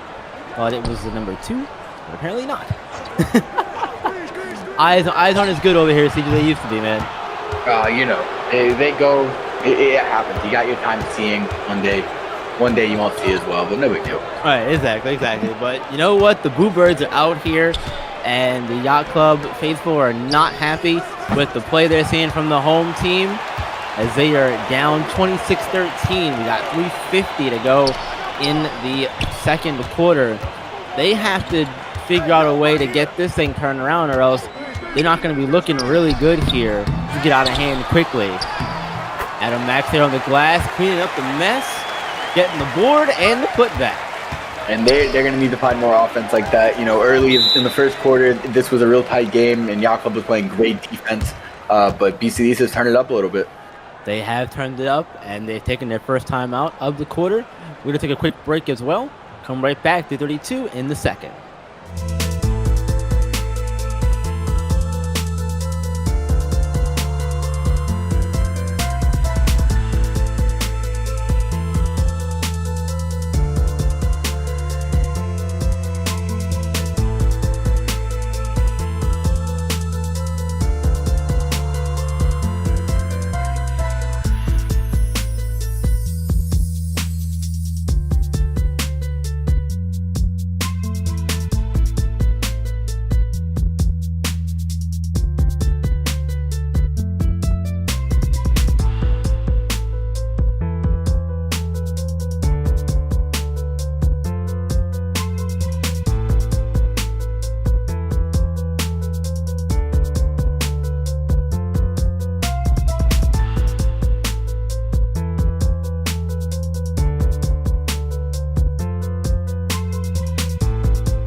Welcome back, everyone. 3:32 left in the second quarter. A 11-point Beast of the East lead, 26-15. And Beast of the East, they've gotten hot here in the last couple of minutes of the second quarter. And we heard the boos earlier from the Yacht Club faithful here. They're not happy with the team play so far. And, let's just ask the question, what do they have to do to turn it around here and get this lead down comfortably before halftime, Siege? They got to find a way to get back to that defensive intensity they had in the first quarter. I think that's been an ongoing theme for them. That's kind of the struggle they're having. They don't have that half-court offense identity. They haven't all season. Tyshawn Ism has an identity, and that's eating glass. He eats glass for breakfast. You don't want to see that. His dentist makes a fortune because he's got to make trips for every game. He just eats glass. No milk either. Straight in the bowl. It's unbelievable. But this Yacht Club team doesn't have that half-court identity. And that's fine. We've seen teams have success in all levels of basketball with the defense and fast break identity. The thing is, though, what we have not seen from them in this time period that they've started trying to implement that is consistent defense. We saw them in the first quarter play that high-level defense, very intense, some turnovers, weren't allowing second chance points, hitting in shooters' faces, shooters weren't hitting their shots, and then it kind of laxed up a little, and that's something that's been happening with them throughout games, is that it's not consistent effort on defense. You have to have, if they want to run what they want to run, they have to have the defensive intensity of an Philadelphia Elite or a Southeast Select or an H-Town. They have to become one of those teams for what they want to do to work. Right, exactly, and their speed is what gives them an advantage over other teams in the league. They have three of what I would say be the fastest players in the league, and I feel like the defense and that speed with lateral quickness comes into play too. If that can become a focal point for them, then they can get out and run in transition. And that once those two things come together, Siege, then it could be a problem. But right now, it has not come together for them at all in this one. No, it's not, and they got to get more consistent at it because, like you said, they have that speed over a lot of teams in the league, and not just speed, but they have talent in transition. And that talent could be used fine in a half-court set, but they don't seem to have that identity, and I don't know if they have the time or really the want to put that together. It seems like they're deciding on this being their identity, but they got to get better on the defensive side. And I'll say this, it might be a lofty take, but if we saw this Yacht Club team have the defense, the consistent, gritty defense of a Southeast Select, they would be one of the top three teams in the league. Yes, I definitely have to agree with you there. As we have another timeout, taking about the Yacht Club after Beast go on another run here, Siege, and got it out to 36-17. And boy, oh boy, this is looking like it's over really before it's even getting started, Siege. Yeah, it really got out of hand in the second quarter. I mean, Yacht Club, I think, has a total of 4 points this quarter. They look horrific. I'm not going to hold back on that one. They look bad. They look bad this quarter. And Beast of the East, I mean, honestly, they're having a great quarter, but this is not like an out-of-this-world quarter for Beast of the East. Yeah, I mean, exactly. They're playing their game. Their guys are hitting their shots. They're doing what you expect them to do. The Yacht Club is just getting abused by it, though. It doesn't look like they had much of a game plan coming into this. And I don't want to count them out. There's a lot of ball left to be played. Right now, it looks ugly. Yeah, because we have seen a lot of things happen this season with comebacks we didn't expect and that kind of stuff, obviously. But it is ugly, and didn't expect it to get ugly. And wow, what a block there on I believe that was down to Bianco who got blocked. Oh, and you know who that was? That was our guy. Jojo Kearney? No, that was our guy, the Octopus. Isaiah James. Oh, it was. Oh man. Hey, maybe he was lurking in the shadows, man. We call him Squidward. Lurking and hiding under rocks, just waiting for a time to strike, and he found one there. Got a block on Bianco. That was beautiful. That was beautiful. And great find from KPJ. Court vision is I want to say it's an underrated thing these days because a lot of people just want to shoot the 3-ball, all that stuff. Well, that kind of thing goes unnoticed at times, I think, from a lot of people.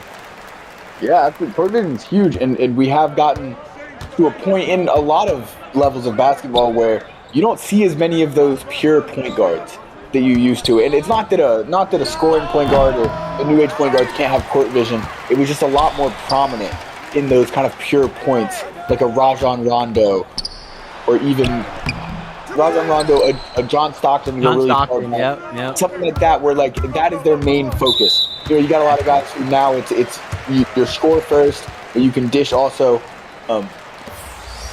Jason Kidd was one of those guys. I mean, Magic Johnson. Classic, you had a lot of guys who they could dish rush, and you have those guys nowadays too. James Harden, a phenomenal facilitator. But that is to cut you off, Steve. That's going to end the first half here. 38-21. Beast of the East in control of this one here. They are disrupting the good vibes here in Florida, not giving the Yacht Club any of those at all. Just bad vibes all the time. Real scary hours here for the Yacht Club. Yeah, Yacht Club looks ugly. I will say though, and I said it already at the end of that half, towards the end of that half, I'm not going to count Yacht Club out. We saw them. They had that comeback against Lone Star Basketball, and Lone Star Basketball has got a great defense. I think they're. It's a tough one. This is a tough comeback. What they can do to do it, it's what we've been saying they need to do all game. If they can play that consistent, tough defense they played all first quarter, get out and run, they have the explosiveness to make a comeback like this. Now, whether they're going to be able to or not, I don't know. Beast of the East do look really good tonight, so we'll just have to kind of see the intensity they come out with the second half. Yeah, and we'll find out very soon. 38-21, Beast of the East out in front. Second half action coming up. Don't go anywhere. Welcome home! Mom, Dad, this is Cindy. Cindy, yes. So nice to meet both of you. It's nice to meet you finally. Travis has told us so much about you. All good things, I hope. Yes, of course. Good. Please, Thank welcome. you. Oh, Mom, no. Dad, this is Shannon. Oh, hi. Shannon? And this is Aaron. Hey, cutie. That is Jessica. Jenny, Sarah, Megan, Hi. Nicole, Elizabeth. Acts. Use in moderation.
Second half action getting ready to begin here. Bees of the East, 38-21 lead, and they'll have the ball first in the third quarter. It seems like they had a game plan siege for Dominic Bianco, and they've played that to perfection here, as he has had a minimal to near non-existent impact in this game so far. Yeah, he hasn't been there. You know, I brought it up to you at halftime. We were talking, and I think we saw him get blocked on 2 driving dunk attempts, which we all know Dominic Bianco loves to dunk on kids' heads. So that's been surprising to me. They really came out, and you're right, they had a game plan for him. They're playing tough defense on him, good team defense, great rotations. They're making it hard for him out there. Yeah, he hasn't looked comfortable tonight at all. Like you said, they've blocked him multiple times. His forceman fought a tough shots. The Beast of the East lead was 20. Now it's back down to 18 after the Adam Max rebound and putback attempt there. But it seems like they've been doing a lot of that all game. They've been getting up poor shots, but Max and the other bigs have been bailing them out. They haven't been able to string anything together at all. No, they really haven't. I mean, like we were saying in the first half, this is ugly right now. Someone's going to have to do something on defense for them to have any chance for this to turn into a game. And everything is flowing the Beast of the East way tonight. And with a team as good as they are, as good as they were throughout the first half of the season, and they're keeping that together now, you know, this is what you expect to see from a team of this caliber. Yeah, absolutely. I mean, this is a team, we talk a lot about these kind of teams that it's about getting hot at the right time in basketball through the course of the season and going into a playoff. And if this Beast of the East team gets hot at the right time, they're just as much as a contender to be in those last 4 teams as anyone else. Oh yeah, absolutely. That three-pointer was just short, hit off the front of the rim there, but yeah, getting hot at the right time is crucial. And Beast of the East, they're active on the glass tonight too.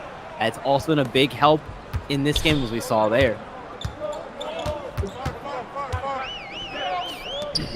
But yeah, you know, right now they've won their last 2 in a row. It's looking like they might get to 3 tonight with the win here. But you know, if they can get hot now and continue that for a good couple of games here, they can really get themselves into a better position. And we talked about Run DMV, who lost their last game that they maybe shouldn't have lost, some would say, to North Africa. But you look at the discrepancy of talent between those 2 teams in that game, and this one where I would say it's maybe a little more evenly matched on paper. You would think that one of those teams, and there goes Bianco, getting himself a dunk ski. There he is. He's going to need to keep showing up if they're going to do anything in this game. I don't know. That loss to Africa, Emerald Africa, we talk about a lot. We talked about it more in the beginning of the season, but there's a lot of parity in this league. There's a lot of teams that maybe don't have the best record who could take you out on any given night. And that being said, talent-wise on Emerald Africa, they've got that point guard. They've got that guy. How do you pronounce his last name? Aji Fagbenle.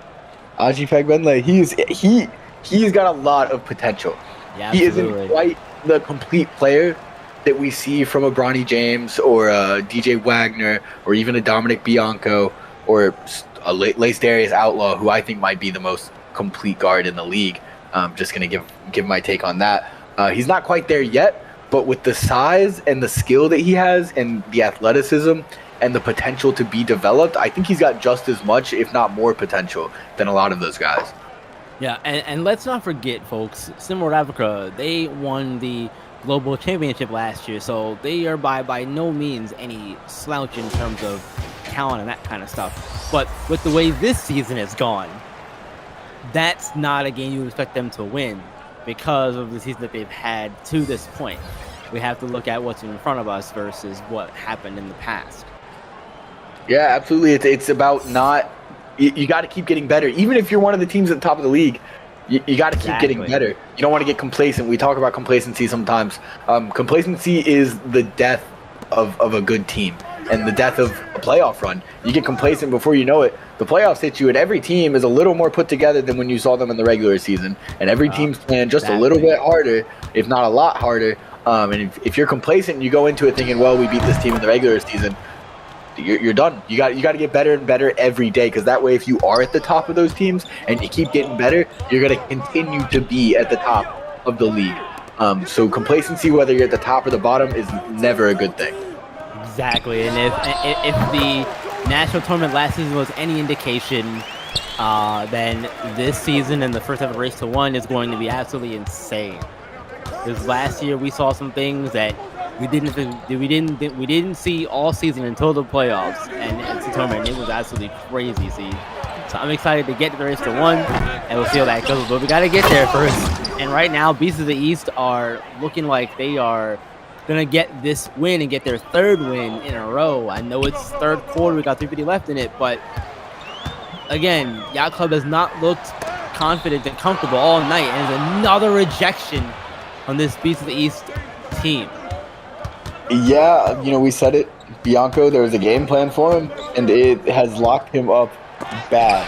He has not been able to get anything going tonight, and he's the heart and soul of this team. No one else has stepped up either, is the thing. So that has just all led to this ugly showing we've seen from them tonight. And this is not Yacht Club who they are. Yacht Club is a much better team than this. Right, exactly. No hate to them, but I'm gonna keep it real with them. This is ugly right now. This is ugly, and this is a game that you need to go back into the locker room after this, and you need to know that was ugly, and you need to say, like, what do we need to do? This is not a. You could treat it as a one-off. Yeah, we had a bad game. I don't think that's how this needs to be looked at. I think they need to go into the locker room and they need to say, we can't let that happen again. I don't care how good the team we're going up against is. We can't look like that on the court. Yeah, at this stage of the season, with the aspirations this team has, which is, again, to try to get that eighth spot in the Race to One, you can't. I think you would do yourself a big disservice if you went into it as, oh, it's a one-off game, and brushed it off to the side and pretend it didn't happen.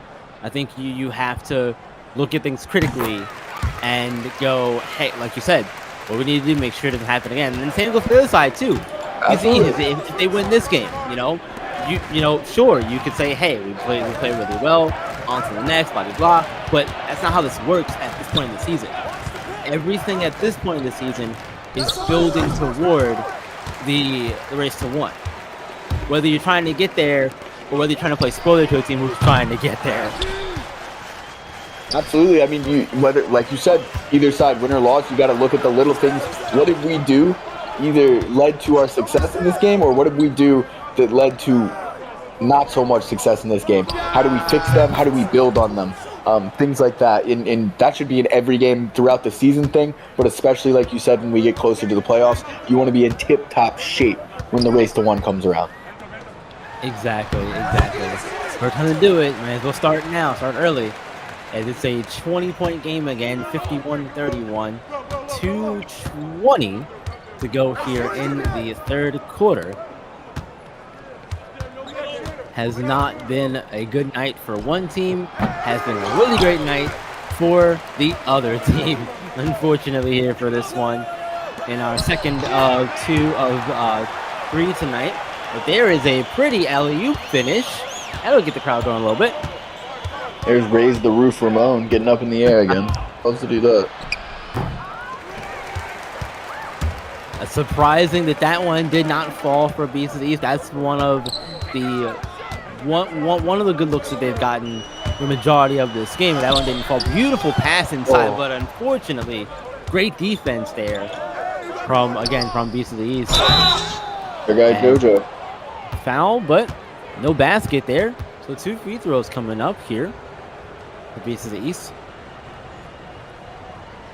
That was Tamir Johnson who committed the foul, his first of the game. Tamir Johnson's super talented also. They really, like, this whole roster up and down is so talented.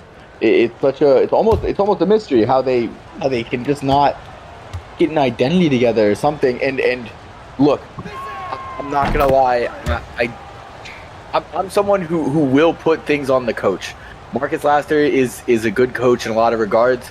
At some point, this starts to shift to him, and for me, it started to shift to him a while ago, because when you've got this kind of talent, and maybe it is just you're gonna have to put somebody in their place and say, hey, we need you to come off the bench, we need you to do this, We need you not to try and do too much.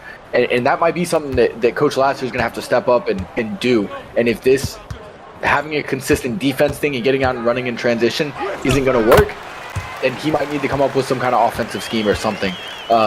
Because at some point you can't let these kids. They're young men. They're young athletes. You got to give them something to work with. I'm not saying it's all on him. The players got to buy in also, but Coach Lassiter, this is my public challenge to you to find something that works on a consistent basis for this team. It's also tough to do too, Siege, when BC is hitting shots like the one they hit just a minute ago, and none of these shots from from Jay Lassiter are not falling. But normally those shots are falling at a somewhat decent rate, but that's not happening tonight either for them. Absolutely, and that's one thing you can never control as a coach or a player. Sometimes shots just don't fall. And sometimes the other team looks like prime Steph Curry on every play. That's part of basketball. Oh, man. That's also part of basketball. KPJ with the dish. Man, that was pretty. And Leonidas Wright, who made the free throws on the other end, gets the dunk on the alley-oop. And we're down to our final 21.7 seconds of the third quarter. And that was Fareed Redmond, I believe, who made that one. Now 59-35 here. Final, 10 seconds here of the third quarter.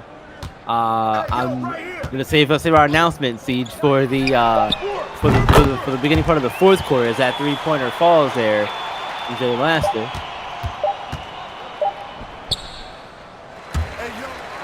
As the third quarter comes to a close, fourth quarter get ready to begin.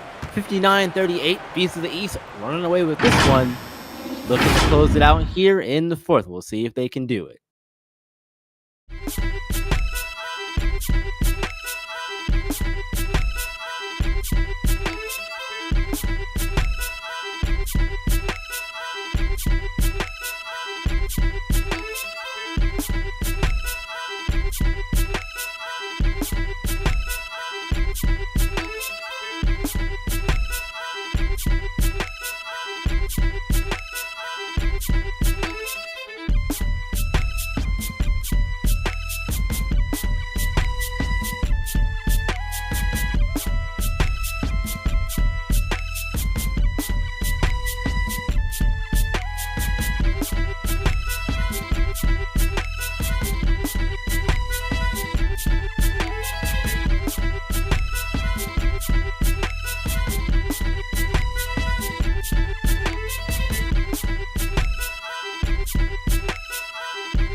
Welcome back, everyone. Fourth quarter getting ready to begin here. 59-38. Beast of the East in comfortable position here to put this one away. But, I mean, if there's still time left in the clock, Siege, still got to talk about it. They need more of that, I think, to get them going. Siege, what about you? Yeah, more of that.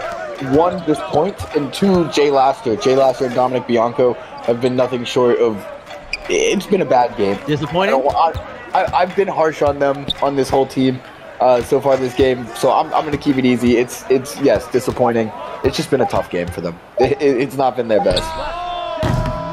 Has not been their best, and my goodness, those kind of shots continue to fall for Beasts of the East, and it's one of those nights where when you're hot, and for them, it's just been that kind of night. When you're hot, you're hot. When you're not, you're not. And we've got both sides of the tail on this one. Yeah. Speaking of being hot, myself and Siege, will be bringing you all a little something new to bless your ears during the week on SimWorld TV. We're going to have our own little show. That will be debuting soon. Just look out for it soon. I will say nothing more than that for now. Soon. You don't know how long soon is, but just know if you're a fan of B-Ron and I going back and forth about various SimWorld topics, you're going to enjoy this one. Absolutely, you're gonna enjoy this one for sure. We're gonna make it a very fun thing for y'all. We're gonna have fun with that. I'm excited to continue working with you, Siege, away from these broadcasted games. As much as I love working these with you, we can do more stuff, and why not, right? We can do it all, B-Rod. We could take over the world if we want. But let's keep that one to ourselves now. Let's keep that one for Yeah, right. I mean that. Right, exactly. Secret, ultimate master plan we have in the works.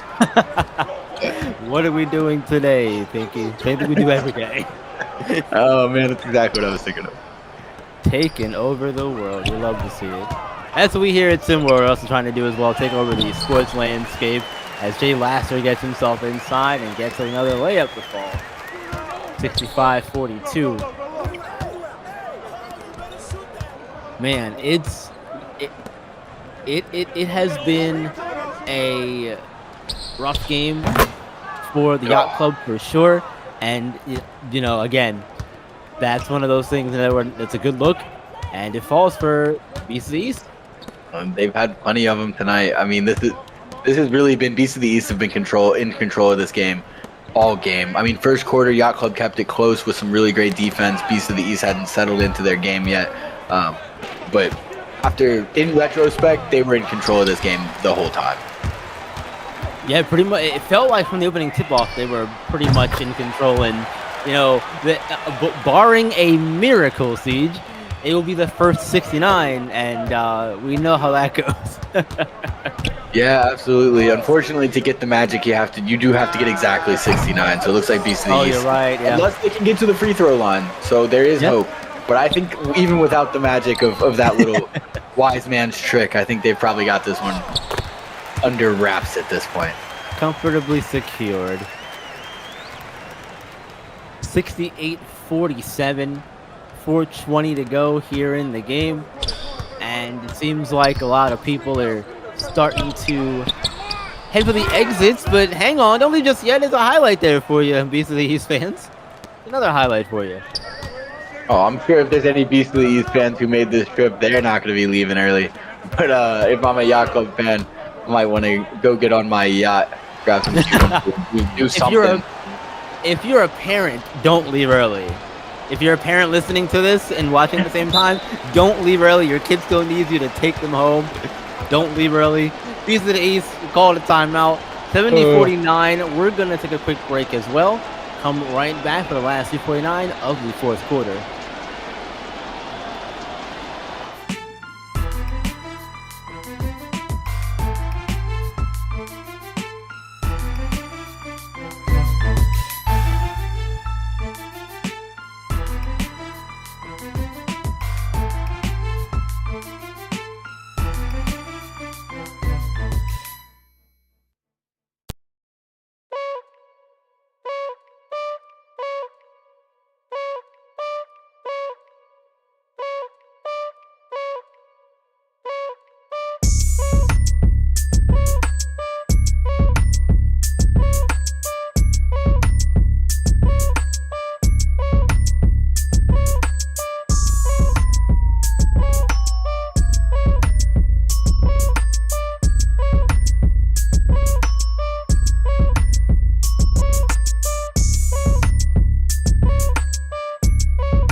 Welcome back, everyone, to Brickell, Florida.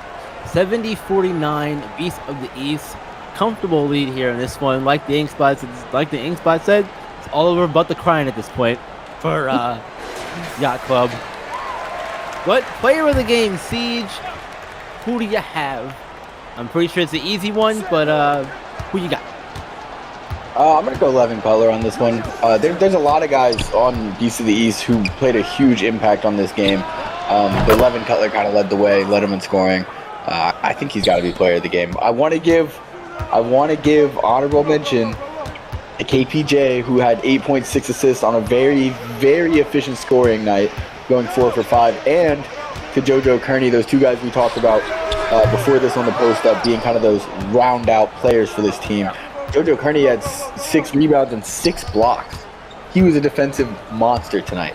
So player of the game goes 11 Cutler. Honorable mention to a lot of different guys, and those are just 2 of them for this Beast of the East team. Right, there's a whole list of guys we could go through for Beast of the East, because really it was a total team effort. Everybody did their part. Team effort. Fareed Redmond also did his thing. He didn't have a huge chunk of scoring. He only had 8 points, but he did a lot of other things really well tonight and filled the stat sheet, or stuffed the stat sheet, if you will, tonight. Yeah, and on the other side, we have an abysmal shooting night for Jay Lasser and Dominic Bianco, a combined 9 for 30, I believe. They're going to hear about this one for the next couple of days. I would ask, is that good? But I know the answer. It's not. It's in fact the opposite of good. It's very bad. Well, there are no stupid questions. You're right. There are stupid people. That's what my grandma used to tell me. When I was like, when I would ask her what, she would tell me, she would be like, she'd be like, CJ, don't worry. There's no such thing as a stupid question. And then I would ask it, and she'd be like, there's just stupid people. Well, you know, and my whole thing is, you never know unless you ask. So, look, man, sometimes you gotta ask a question that no one wants to ask, right? And even if it's a quote unquote dumb question, someone's gonna ask it, and it'll be me. I'll do it. I'll take the heat on that one. I'm all about asking questions. You can't get better if you don't ask questions. Exactly. The Yacht Club's gonna be asking themselves a lot of questions after this one, though. Gotta figure out how they can get better for their next game and turn this thing around. And again, not wipe the slate clean from this one necessarily, but really do a good comprehensive look over. Watch the tape 1,000 times or whatever you have to do in the next practice. I'm sure they'll be doing a lot of that. Maybe a whole lot of running suicides as well if you're Coach Lasser who wants to do things a certain way. Whatever your coach style is, but they got to figure out something to turn it around. See? Yeah, they need a consistent something, whether it be actually turning this defense into a consistent thing or finding a consistent game plan on offense. I mean, they need consistency. They've got the talent. They need the consistency. Because while they do have the talent, it's become clear that Dominic Bianco can be that guy sometimes, but they don't have that guy who can will them to a win every game. It's just not there. They have a lot of really talented guys, but they're not quite that guy. They're not a LeBron James. Nobody in this league is a LeBron James, but the Yacht Club doesn't have anyone who even could resemble somebody who could do something like that. So they have to find something consistent for the whole team. The only ones in the league who are close to being a LeBron James are his kids, Bronny and Bryce, and even then, we're not going to say that those kids will be like their dad because they won't be. That's a little too much pressure to put on anybody. Exactly. Actually, if I had to have my pick for who is the closest to a do-it-all, can will his team to a win any day, it's going to go to my guy, LDO. Okay, I like that pick. As a big listener, I love him myself, even though he hasn't gotten a lot of the shine that he should have gotten this season. I would have to agree with you there. I like that pick, but I'd also have to add a few other options in there. I would also have to add Benari James, believe it or not, and I would take Trey Turner as well in that list of players as well. And Trey can do everything really well. Trey does everything well. I was talking about that last night. I think it gets overshadowed how good he is at so many things because he is even better than all of those things at shooting the three, and that kind of seems to overshadow it all the time because that's his calling card, and everyone's like, he's the best 3-point shooter in the league. He's not just the best 3-point shooter in the league, he's also one of the best at really any facet of the game. He can do it all. Exactly, and the Beasts of the East did it all tonight. They win this one handily, 80-58. Let's not waste any more time here. For Siege, for our production crew here, I'm B-Ron. We got Postal coming up after this. Game 3 coming up after that as well. Until then, you guys, see the game, be the game.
Hey man, we're back for another episode of the Post Up, the last one of the night before we get on to the primetime matchup of the night. But now, I'm no longer here with Siege. Siege had to go eat. You know how he gets down. Now I'm here with Maestro, and he's ready to get dirty.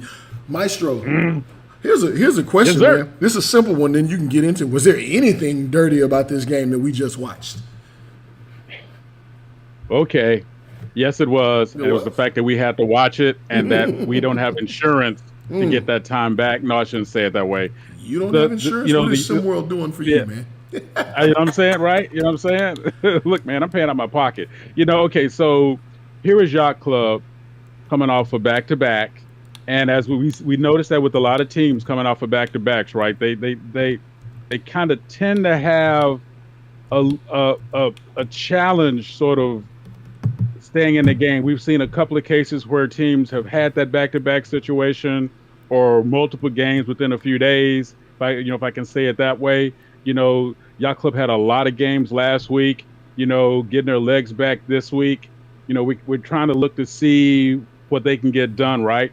And it just seems as if, I'm not going to say that those teams tend to come out flat physically, because we're talking about 15, 16, 17-year-old kids who are at beginning the height of their athletic, prowess and finding their athletic footing. But it seems to be like a little mental flatness, as we saw that earlier tonight with and I'm going to come back to you with Indy falling to the ATLiens, right?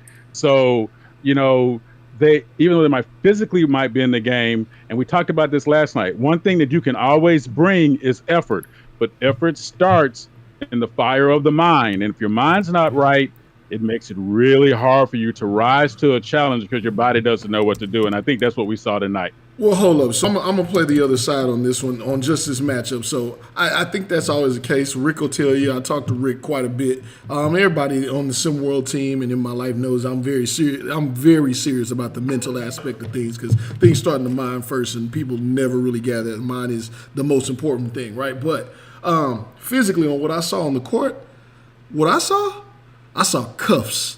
I saw absolute handcuffs. I saw shackles because Dominic Bianco, he should be unguardable.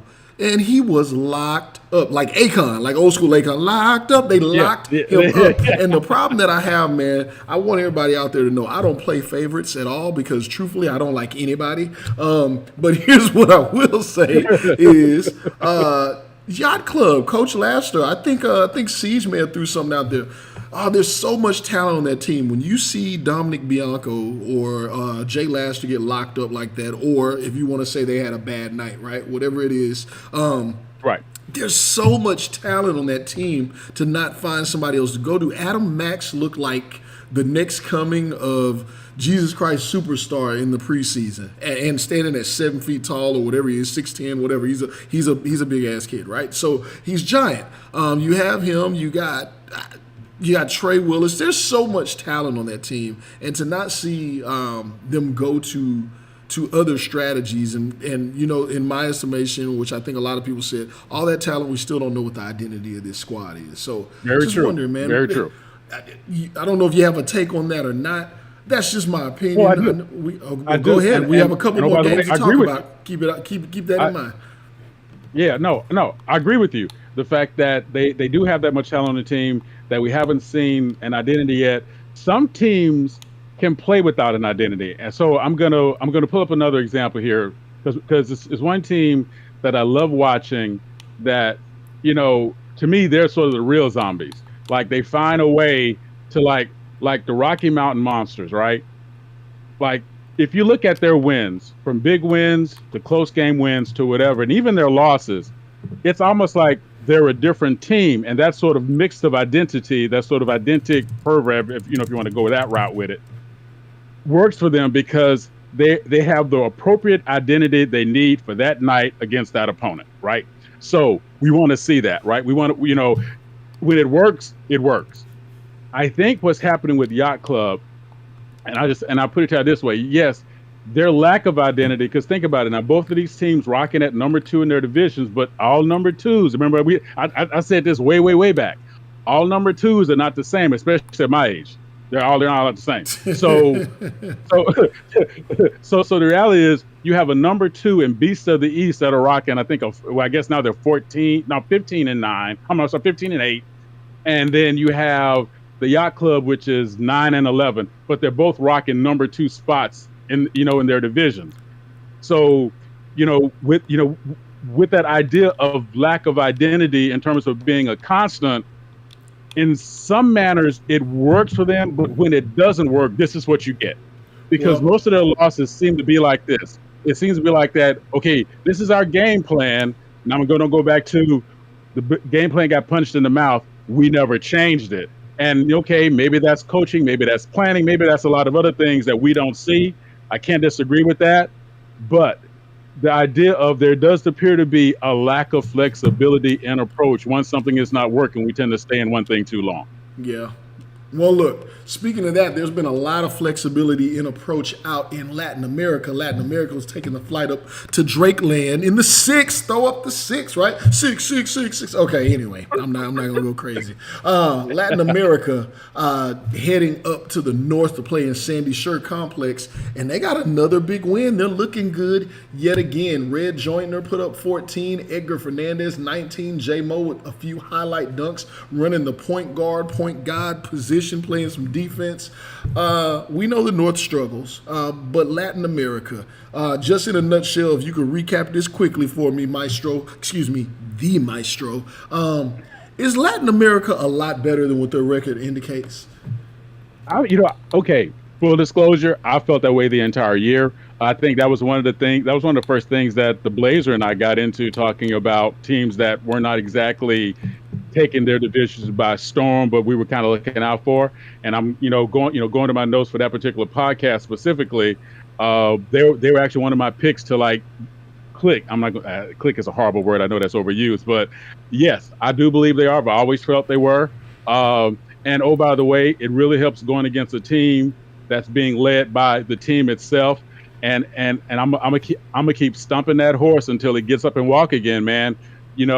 Those guys in the north are fighting an uphill battle, and the hill is on fire, and there's an avalanche coming down on them, and then there's a bunch of UFO tax collectors coming to take their soul, and they still show up every night, no matter what's going on. Being led by Alex Rodriguez. So yes, when you have a team that's on its way up in a good way, and another team that's fighting just to stay where they are, this kind of performance is not a surprise.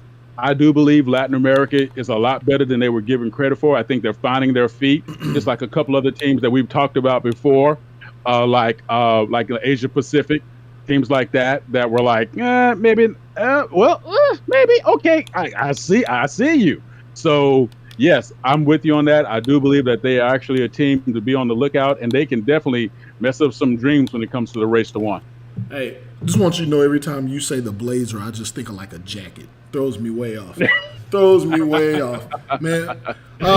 Look, so we had another matchup that finished up. The Originators just stomped. They went out to Asia Pacific, went out to the Far East, and they got it in 68-50. DJ Wagner playing it cool in that one, a mere 16-4-4, while Jared multicolored hair Quinney put up 20-7. I don't even know if the stats really matter in this when they beat these guys by 18. We forget about the Originators sometimes. Bronny James, the best player on the planet. Trey Turner, best player on the planet. Last few days we've been LDO, Jafet Towns, but we forget about DJ Wagner. And I think he just kind of paces his team, but more so team concept. The Originators are a really scary team, Maestro. Okay, bias alert coming, and I know what you say, and everybody knows me. I'm pulling for every single team out here, every single player out here. Make a take.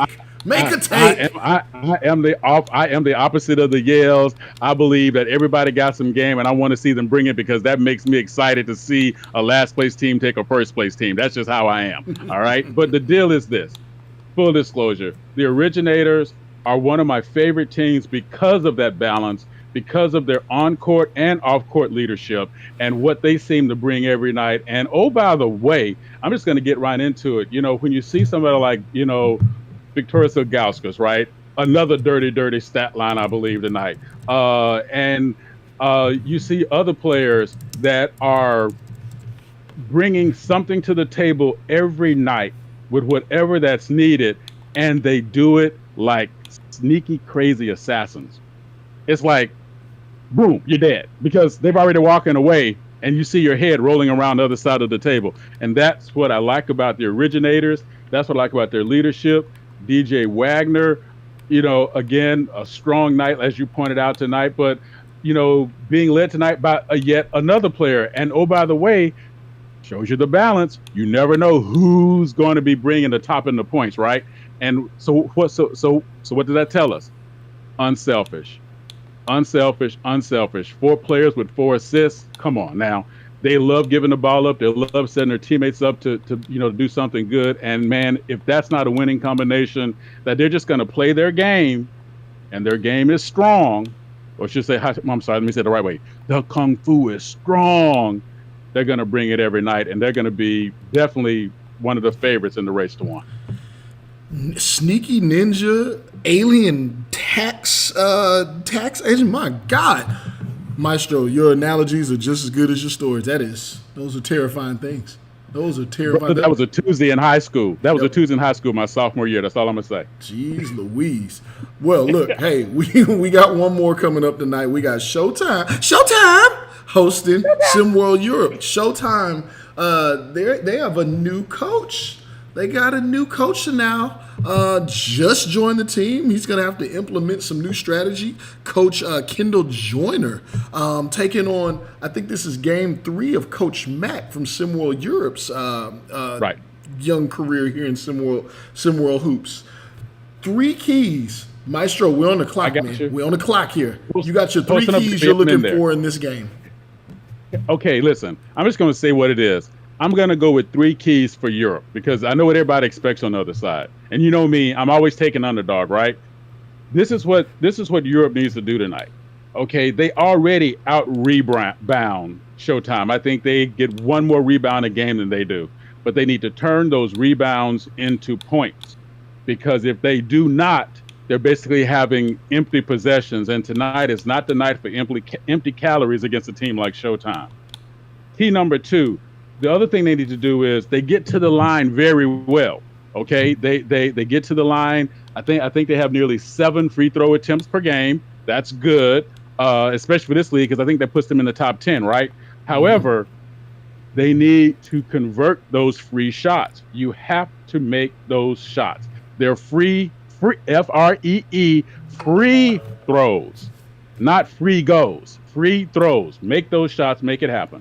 And point number 3, or the key number 3, I'm going to say this. They have to hold Showtime to the opponent's field goal percentage that they've been holding the league to all year. Because if Showtime gets on their game and they're busting up at 47%, Europe doesn't have a chance. Especially if the first 2 keys aren't working.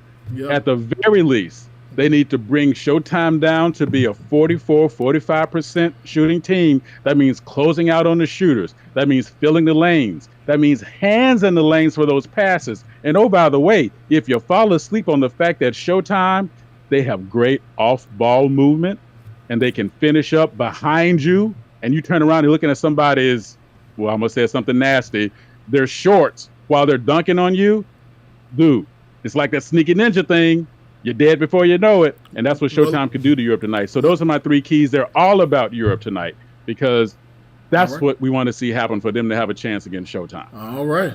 Well, hey, looking forward to the matchup. We got Corey Yams going up against Henrik Vekic. It looks like Coach Mack may have unlocked what the Vec brings to the table. We got Bronny James. We know it's always going to be a show there. I want to shout out real quick to some of our new added to the SimWorld team. We got Jason Bick. Shout out to Jason Bick. Just so you know, man, this is all live, bro. This is all live, just so you know. Shout out to Big Take Jake added to the team here recently. You guys will see them in the Discord. So shout out to those 2 guys. Maestro, this is yes or no. This is a one or the other, not yes or no, because we got Showtime game to get to here, man. Rick or B-Ron in a game of Scrabble. Who you got? You don't have time. You gotta make this call. We gotta get on to the game, Maestro. I gotta go with B-Ron. Because I love the Blazer, but my boo can't spell. Rick, B-Ron. Guess what I heard? Challenge! B-Ron, Rick Blaze are on this next matchup. You get to hear them on the call first. Maybe they can fight it out about Maestro's take here. This has been the Post Up. Till next time, see the game, be the game. We are out.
Niggas better cuff your ladies on this one, man.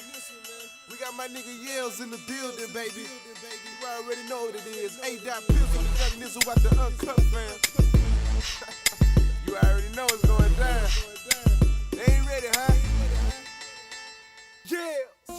I'm in the club, fucked up, cause I got that Henny in me. Niggas staring at my chain saying he spent a pretty penny. I'm from the city where we roll drop top billies with the rim spinning, and the women always holler, get me.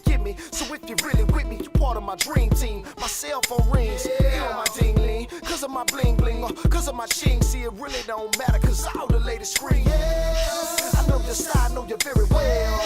The way you shake it, mama, I can tell. Cause in the club, girl, it never fails. They be wanting yells, so I say hell yeah. We can head to my hotel, and I can put you under my spell. I have you reaching for the rails. I won't kiss and tell, cause I rock your bells. I rock you, I rock you, I rock you, I rock you, I rock you. Hello, everybody, and welcome to Game 3 of our SimWorld Hoops triple header. We are here in California, Hollywood, California, for Showtime, taking on SimWorld Europe. I'm B-Ron alongside my man Rick Blaze in the booth with me. Blaze, how are you, my friend? Hey man, put those threes up, baby. This is game number 3. Yes, the sir. first 2 was exciting. We're ready for the last one to give us that dessert, baby. I like me some good dessert, some pecan pie or pecan pie, depending on where you're from. Let's get to it. Apple pie all day. Sunset Sports Studio. We are here for this one, game 3 of our triple header. Corey Yams, Henrik Vekic, the James brothers are all here. New coach for SimWorld Europe, Ron Mack, is here, and the new head coach for Showtime, Kendall Joyner, making his SimWorld TV debut tonight as well. Who's the pressure on more in this game tonight, Rick, as far as coaching goes? It has to be on Coach Joyner, easily. His team is 14-7 for 50. Well, good block by Corey Yams, starting off right. His team is in the race to 1 already. His team was winning on like 1-4 in a row. So to come in and do you dare change his philosophy or strategy right now? I don't know. That's a lot of pressure to come in. Right. You're expected to succeed off the gate, where in Europe's situation, Coach Mack has the momentum going in his favor because he's trying to get his team to get into the race to 1. So it's definitely 2 different coaches doing 2 different things right now. Yeah, you mentioned it in your podcast earlier, yesterday, I can't remember which one, but you mentioned it that, what do you do if you're Coach Joyner? Do you come in and do you change anything? And I gotta ask you, Rick, if you are the new coach coming into Showtime, if you're Coach Joyner, are you changing anything around? Or are you continuing to run what's being run and save your changes, your big changes, for the offseason when you have to recruit players and that kind of stuff? What do you do? Yeah, I think in the situation you gotta treat like you treat a new young lady interested. Oh my God! That's a stocking stuffer right there. Jeez. I'm sorry, Big Ron. Let me pump. No, it's fine. Jackson McLean on the block there. But I think I like him to select a young lady, man, a new young lady. You gotta take it nice and slow.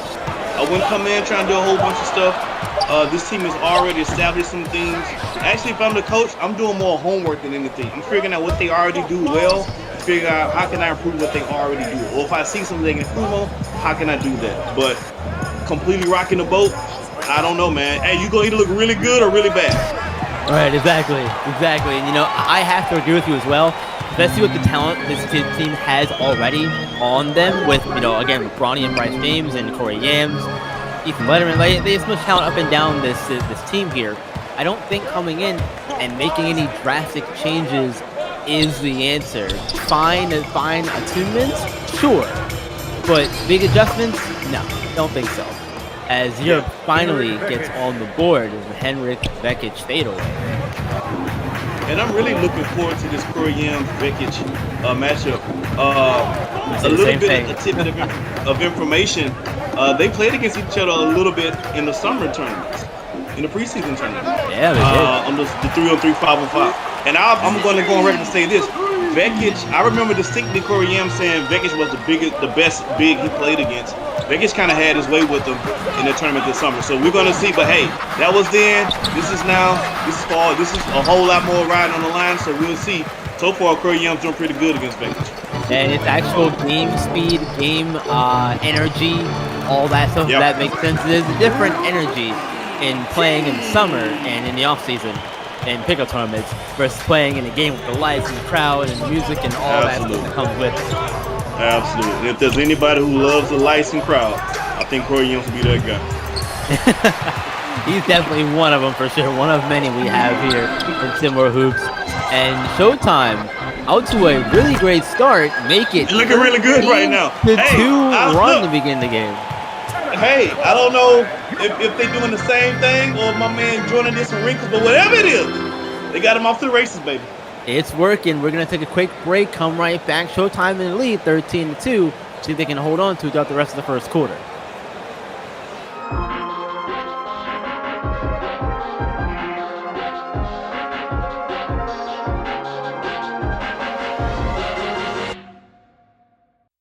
All I know is that I don't know about you, but best believe you're leaving with the whole crew. All I know is that you're listening to the sounds of the incredible run, yeah. Best believe when we leave, you're leaving with the whole crew. Saw a pretty girl from the Philadelphia, and realized she was so fine. And she really got me feeling naughty, so I asked her what's her sign. She said a Scorpio, and we could talk some more on the low. And then I replied, if you're feeling me like I'm feeling you, then let's take a little walk outside. I hate to trouble you, but the BMW's lonely on the ride. I'm rolling with my crew, but if you only knew what I wanna do. And now I got this Joe, your sex. I really don't mean no disrespect, but all I can picture is your legs wrapped around my waist. Just gotta get a taste, but wait. All I know is that I came to party all night. I don't know about you.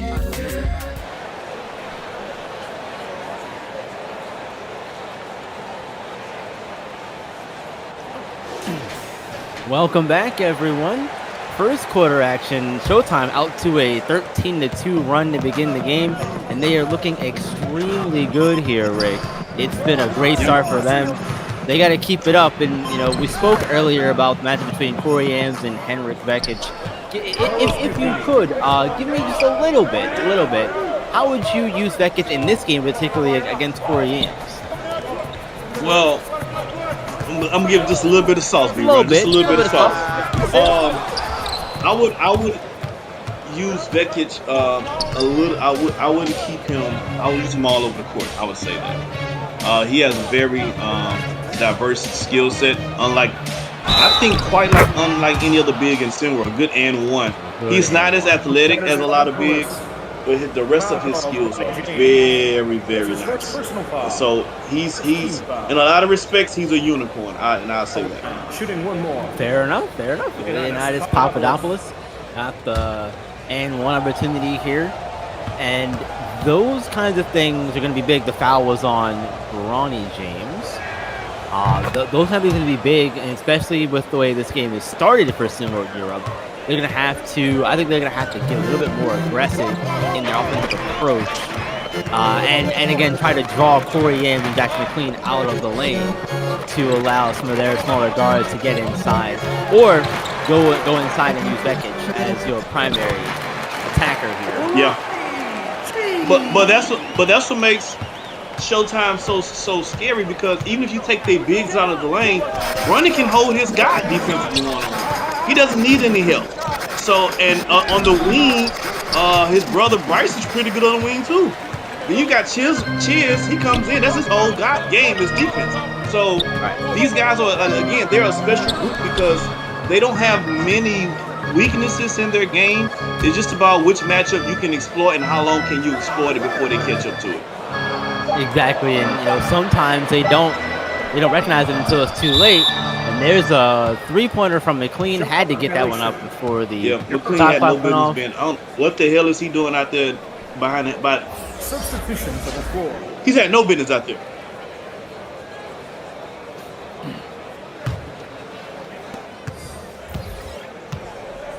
we have seen a lot of movement here from Showtime to begin the game offensively, which is great for them. And with the past few coaches, with Coach Smith and Coach Blaine Hamilton prior to, didn't see a whole lot of movement. It was a lot of isolation with Bronny, just kind of doing his thing as Bronny does. We've seen him do the course of the season.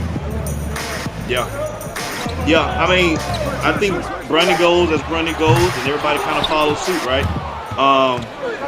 But yeah, I mean, having other stuff and set screens and situations for other. That's a great shot, by the way.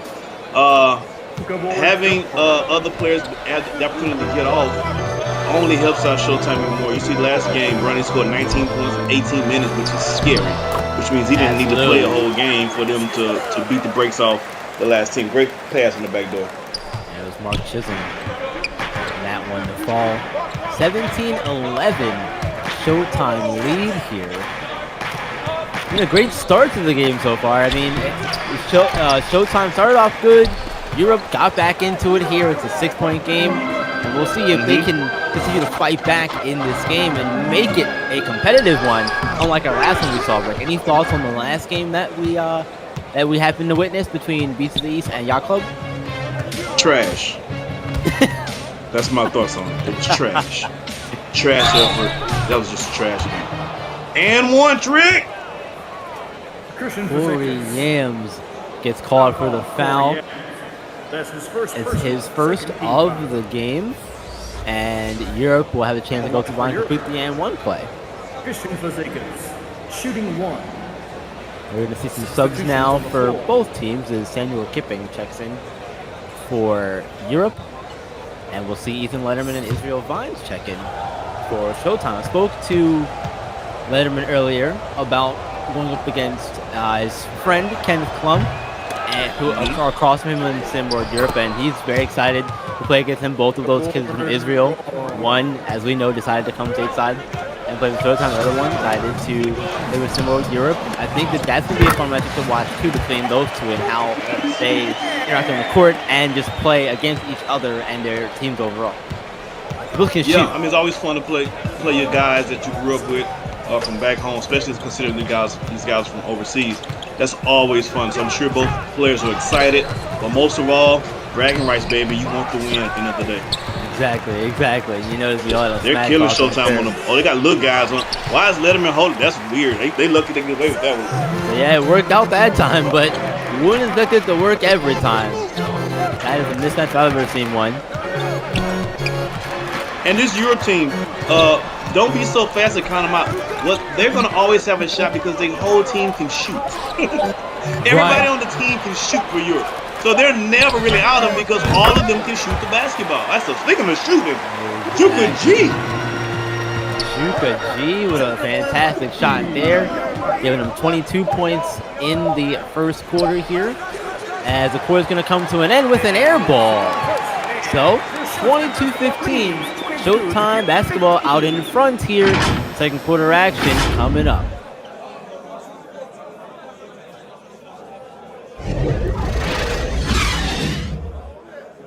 Still waiting for a big smile out of you. You're up 2-0. What's the story? Are you not happy, or you're only half happy, or? Still to be happy about. You're up 2-0. Job's not finished. Job finished? I don't think so.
Second quarter set to begin here.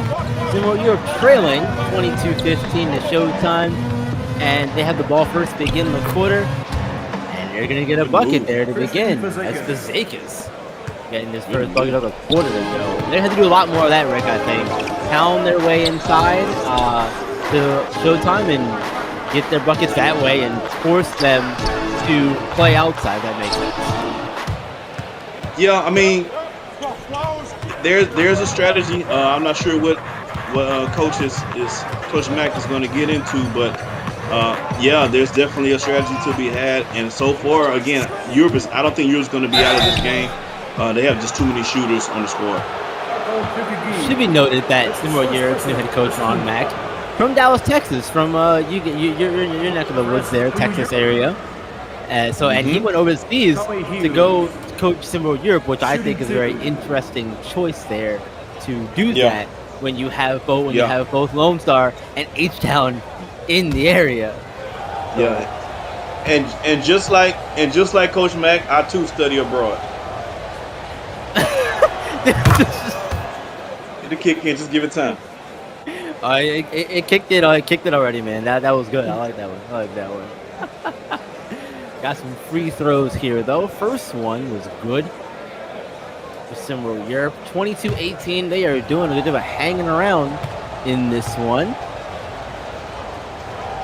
That's Tommy Hughes. First one good. Second one also good. Hanging around in this one. See if they can do a little more than hang around, like unlike that club in game 2. Yeah, man. Look, that game 2 was a debacle. From the word go, it was a debacle. It was just bad. Yeah, which is a shame, really, because again, both of those teams have a lot of talent. So to see one of them kind of essentially lay an egg, not good. But Ethan Letterman not laying an egg there. Beautiful shot, hand in the face and all of that stuff. Doesn't matter for him. He's gonna get the ball anyway. Great block from William. My goodness. Volleyball spike block. Oh, get it one right back. Blocks, baby. The block party out here, Rick. And if you gotta have the right credentials to get invited. And refreshments are on the bench. Henry Beckett replaces Christian Fazekas. Indeed, great defense by both teams. Absolutely, love to see it. Beckett checks back in, replacing Fazekas. Ethan Letterman gonna get the inbound. Rice.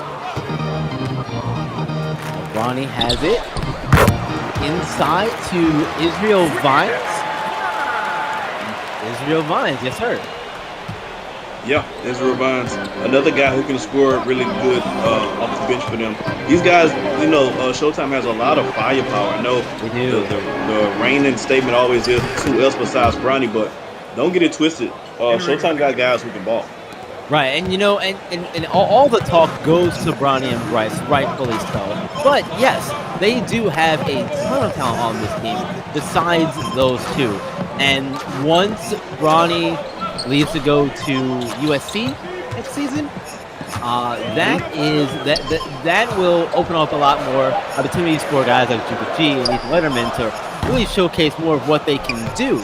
But for now, they are doing their job, filling their role perfectly. The boy said, "Forget y'all." He just popped that bad ball from the three. Like, what it do? Can hit those from outside. There's a lob. There's a jam as well. Samuel Kipping on the finish. 27-23. 5 minutes to go, and Bronny just put his defender in a blender and throwing it down. Anything you can do, I can do better. I think LeBron plays that. Bronny plays that in his head. Anytime somebody do something, like, okay, cool, watch this. The dude is a scoring savant. He gets any shot. He makes the game look so easy offensively. I'm not gonna lie. He gets any shot he wants whenever he wants. There was no trouble with that shot. He took a good defense by Bronny, by the way. Yeah, no, that was very, very easy for him, especially when he got by his man pretty much immediately off the dribble, and it was no extra effort was wasted, I guess. Yeah. And you know, when you have somebody, Rick, who at this level like Bronny can score the way that he does, it really makes you wonder how much longer you can keep that up as you get older. Because some people just have a will to get to the basket. You know what I mean? And at this level, Bronny has that will to just get to the basket. He can do it at any point in time. It makes you wonder how long he can continue to do that. Well, I'll say this. He's had really good teacher in his dad who got better at his game and at his craft. So he has all the tools, I'm sure, to get better if he decides to work at it for sure. Absolutely. And you know, if you are looking to join up here on Sim World Hoops and be a player and or a coach or just a fan for that matter, do a favor, go over and join the Discord. That is discord.gg/SimWorld NBA. If you got the game, come be a player. If you got the coach, you want to be a coach like Ron Mack or be Coach Kendall Joyner, for instance, come and join and be a coach. We have plenty of teams that would love to have you as a coach and try to get them into the race to one in some cases, or if you are a coach who wants to take over a team to get to, who wants to be in the race to one, win a championship. But you got to get there first. Prime time is now. Make your mark. Can you do it? Go in the Discord and find out. There you go. Very well put, B-Run. I try, Rick. I try. We are getting ready to resume action. It's a 3-point game. Don't look now. I haven't looked at the scoreboard. 3-point game. 29-26. The Showtime is not fighting for your life yet, but you're giving them that money to begin this game. Yeah, I mean, again, if I was a betting guy, if I had bet on this game, I would take the odds for Europe on this game. They're trying to get into the race to one. Oh, Gary, what a fantastic shot. They're playing for their playoff lives. Showtime pretty much have theirs locked up no matter what happens this game, right? So, you know, the stakes are high because the coach still wants to win. Both coaches wants to win. But Europe has a little bit more riding on the situation. But I'm sure Showtime is coming in ready to play and expecting to win at home for sure. Good block. Another block. Great block there. Corey Ames. He's been very effective on the defensive end tonight. For them blocking a ton of shots and resulting in plays like that. She's trying to get out of transition, and Nick Moss finishes the layup. You know, as we spoke about it earlier, they really are. Go ahead, Rick. No, I'm saying those are really big plays. The defensive stop that leads to a direct bucket after that. Those are heartbreakers when those things happen in sequence like that. Yeah, it demoralizes the team. You do a lot of things like that, but that's just too easy right there for Bronny James to get to the bucket like that. You gotta make more of a concerted effort to put a body on him, slow him down, bump him, do something. Ooh, B-Run who? Who? Somebody. He's been trying to make a concerted effort to stop him the whole season. Like, that's a good just point. One of those things. Wow, it's getting physical. Okay, it's getting chippy. Yep. These boys getting chippy out there. I'm here for it. Need a little bit of that, especially in a game like this. Like you were saying earlier, Rick, you know, these games are important for a lot of these teams. Those who are trying to get into the race one especially. You know, beating a team like Showtime could start that momentum that you want to have getting down the stretch towards the end of the season. Very much so. And just to say I saw Corey Yams hit the floor by Beckett, I like that. I'm sure Corey Yams deserved. He probably said something about that man mom. He probably that's a great pass. Corey probably learned whatever language they speak just so he can say it in his language about his mom. He's that kind of petty guy. That was a absolutely ferocious two-handed jam, though. Step back. Ooh. Not able to follow there for Nick Moss. We've seen him burst onto the scene a little bit here for Showtime as well now. Yeah, he's been a really good option for them offensively. Yeah, especially off the bench when Bronny and Bryce aren't involved. And another block there from Showtime. He's going to stay with Europe, but man, oh man. I mean, is he on block alert for is he close? Oh, he got to have a pretty good number for the first half, right? At least he has a good first half number of blocks for sure. I want to say at least 5. You count 4? Okay, we'll check the official stats on that. Yeah, if he has about 6 coming up. Oh, good steal. That boy used to play cornerback. Mark Chisholm gets a steal. Now, can they finish on the other end, though, is the question. Not yet, but did you get the rebound? Second chance. Following your shot pays off, and that's why you do it. Sticking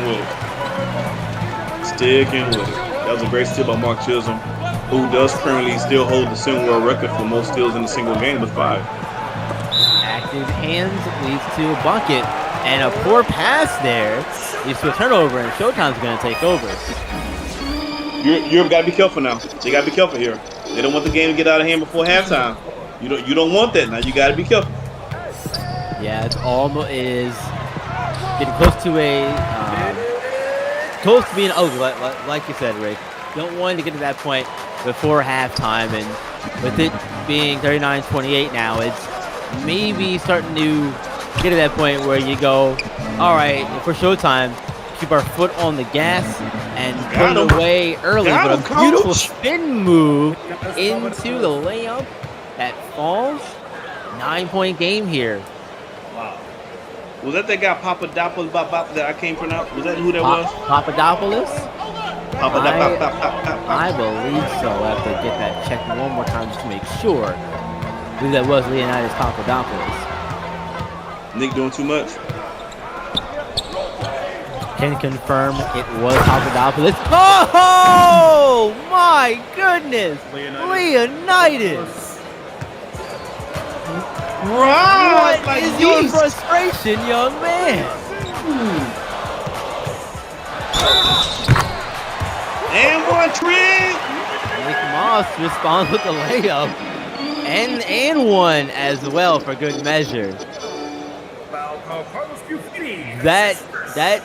We gotta go back real quick because that dunk from Papadopoulos for sure is going to be a top 10 moment for sure. Crazy. That was if crazy. It's not, we gotta have a talk. I gotta talk with whoever's putting them together. That was a crazy 2 hands like his mama taught him dunk. That was fantastic. Man, that was insane. Nick Moss does complete the 3-point play. And, These lights are not too bright for Europe. They playing ball. Yeah, we can talk about that more a little bit here since we got a minute. Going from Europe and coming over to the States, coming to LA no less. I'm sure that it has been a bit of an adjustment, even if being here just for a little bit of time. But what do you think is something that these kids have to experience while they're here? I think they're having a time of their lives, actually. I mean, you stay in the UK, you dream about coming over to the big cities in the United States, and LA is one of those cities. And to play basketball home at the Lakers, no matter where you're from on the globe, you know what the Lakers are. And to play in an arena or in a city like that with a team, the prep version of that, oh man, I'm sure they're ecstatic and excited. They want to put on the show too, I'm sure.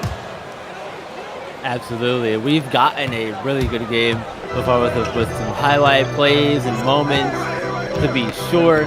Final 10 seconds here of the first half. Ticking away here. Let's see what Showtime can do before the half ends. They're not going to get the bucket. Defensive stop ends the quarter and ends things there. 42-34. Showtime out in front here at the end of the first half. Rick, we have seen, like I said, a good game so far. What surprised you the most from both teams so far in this one? Well, what really surprised me the most was to find out that you do a lot of singing, B-Run, but we're gonna get to that in a minute. I like the competitiveness that Europe can come out with. They got down early 13-2, but they stuck with it. Coach Mack stuck with the game plan. They fought this way back. I like that about Europe. For Showtime, it was business as usual. They came out with a hot start. This team typically doesn't always have hot starts. They actually have cold starts most of the time in the first quarter. So it's always scary when they get off to a hot start. So they came out to a hot start. Of course, Europe came back. It's a game of runs. I like those 2 things about these 2 teams that they've done so far. Yep, and we are going to see if both teams continue as second half will return here very shortly.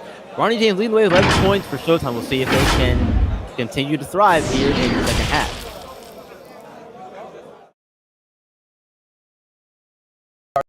It's all yours. Thanks. Cars.com's expert reviews made it easy, but... Shouldn't there be more back and forth? You missed the drama, right? Yeah. Maybe this will do the trick. It's a puppy. Not a puppy, a wolf. What now? He's a wolf. And that is its incredibly protective mother. Put the wolf down. You guys good? Mm-hmm. Yeah, we're good. Yep. Okay.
Artlist.io.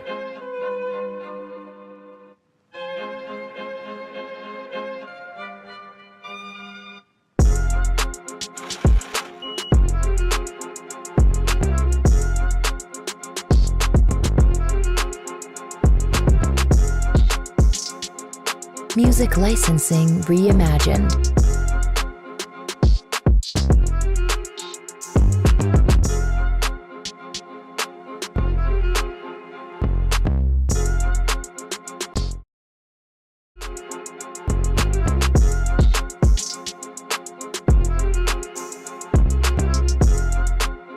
I've invited Pedro over. Pedro, my man! We need to talk about something. Great. Let's talk. What's new, Pedro? Look, Tim, for the past 12 years, Pedro and I have been having an affair. What? I did not see that coming. At all. Pedro Jr., go to your room. Don't make that face. And take that ridiculous shirt off. Daddy loves you. Sorry, what were you talking about?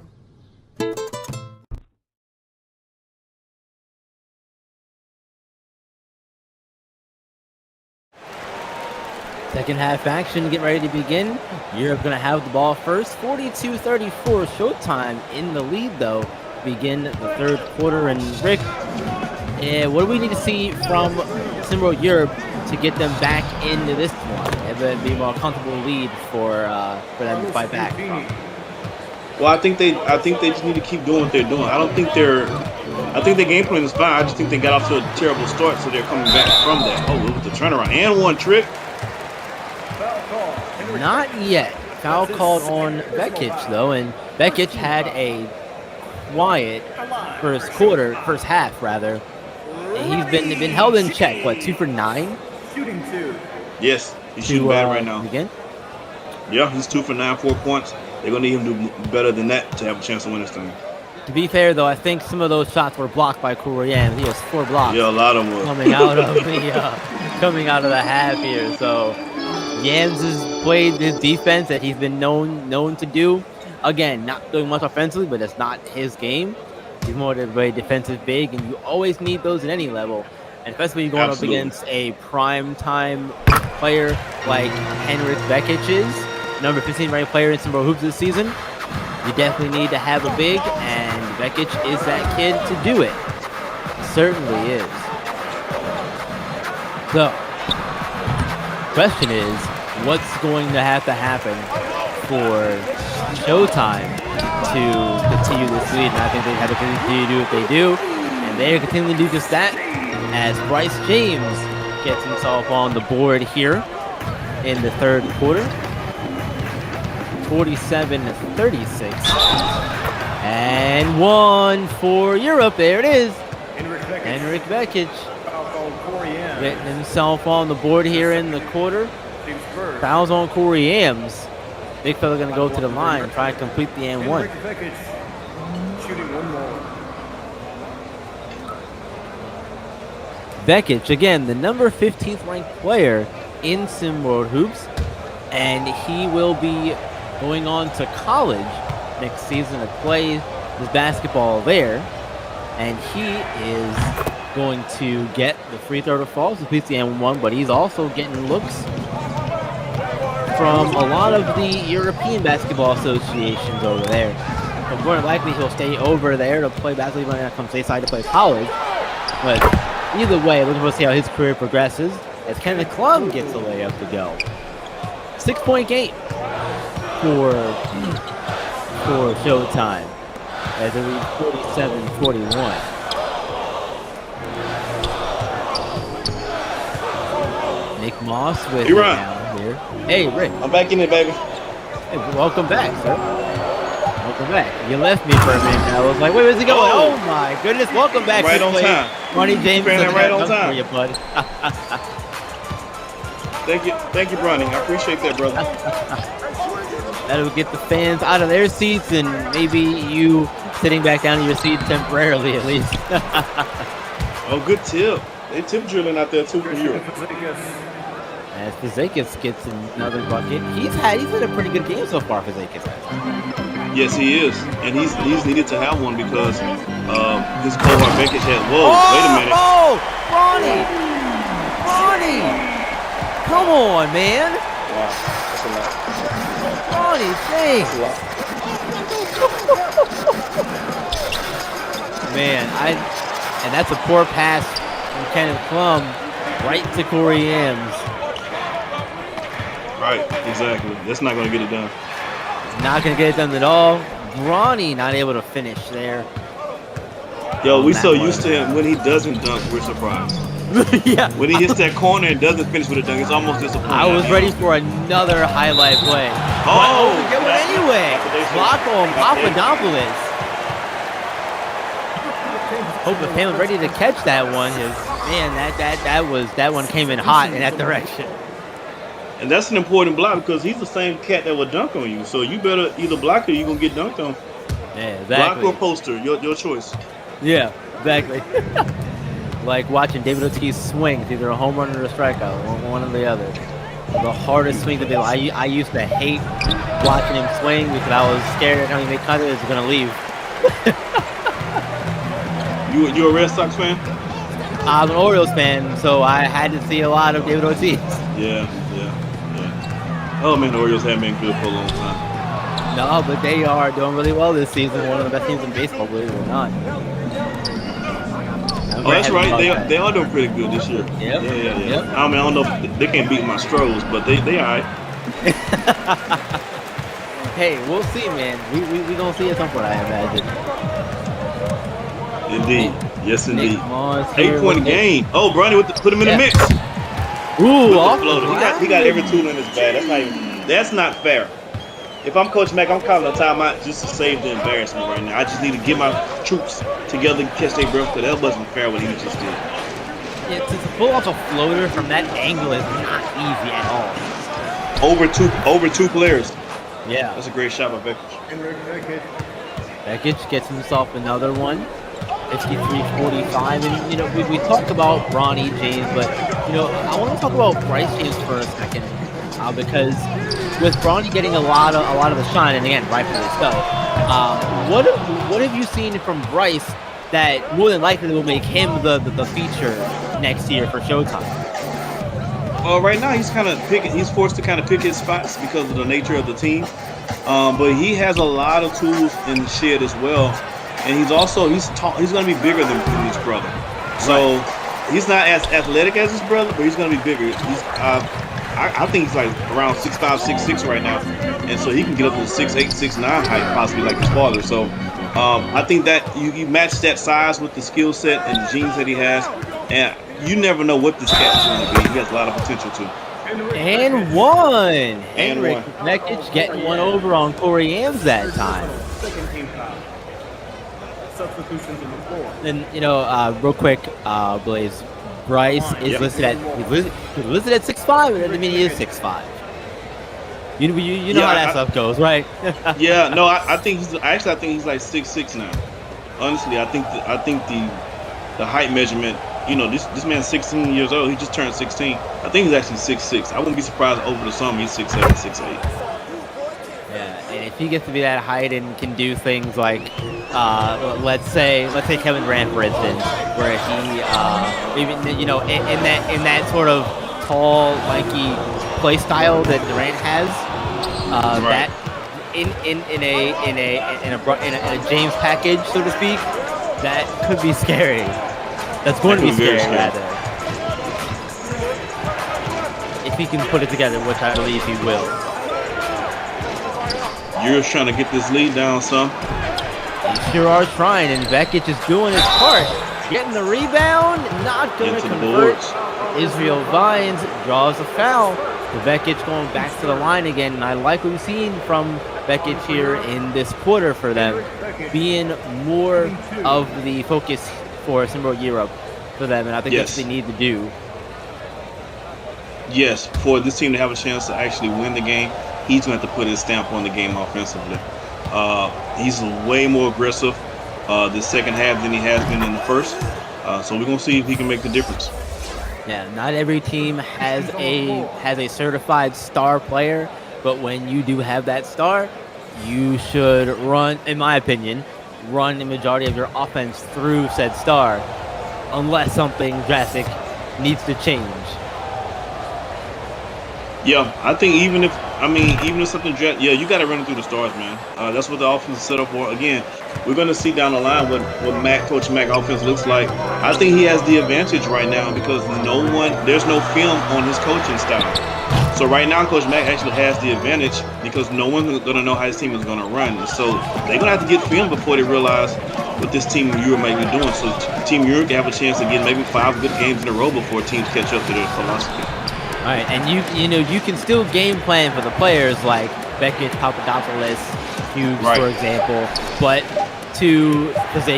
you have to stop them within the new coach's system, and there's a shot clock violation. Lost track of time there, paid for it dearly as a Showtime ball. Gotta be aware at all times, and that's one of those things where communication comes into play, so your teammates have to clock. You gotta communicate. Wide open lane off of the great movement there.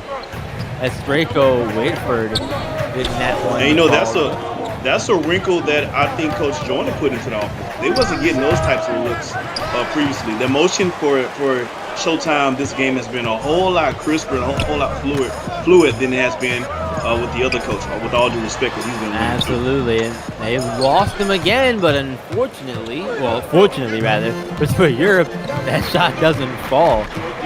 We're in a 5-point game here, folks.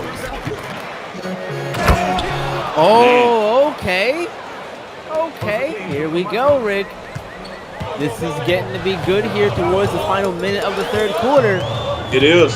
This is the game we want to see. This is the game we want to see. Let him in for 3. Got it. That's a big shot. 52. A huge shot there from Letterman, getting that one to go. We'll see if Europe has a response for it, though. Hughes working on him. Doesn't get the shot to fall. Does draw the foul, though.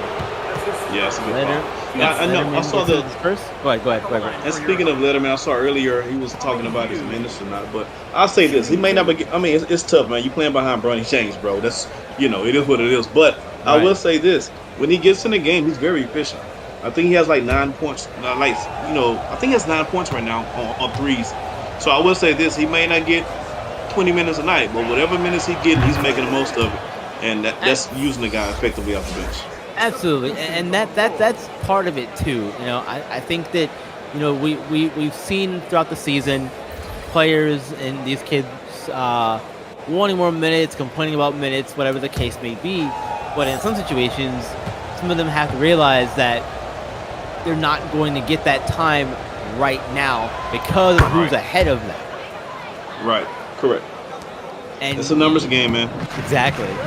And when you're behind a Bronny or a Bryce James in Showtime's case, you know, you have to get your minutes where you can, and you're not taking them from Bronny or Bryce. It's not happening. No, you're not taking from those two at all. I think they have a signed contract about their time, so forget about it. Yeah, you're not, but that also comes down to choosing the right fit for you as a player. If you're a potential player, either on a team currently or looking forward to next year getting on a team or switching teams, whatever it may be, you know, you have to decide what's the best fit for you. Do you go to a place where you can play more minutes and get that shine that you want, or do you go to a place where you take less minutes and maybe, you know, look forward to building better in the future? That's cash money right there. As the third quarter comes to a close, that's a good game here in our hands, Rick. 16 really good game, B-Run. Singles out to a break, B-Run. Yep. B-Run singles out to a break. I am not swinging out to a break. We're going to get to one, come right back to the fourth quarter action here at Showtime.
It's time. Put those fours up, folks. It is fourth quarter time, and we have a fantastic game here in our hands.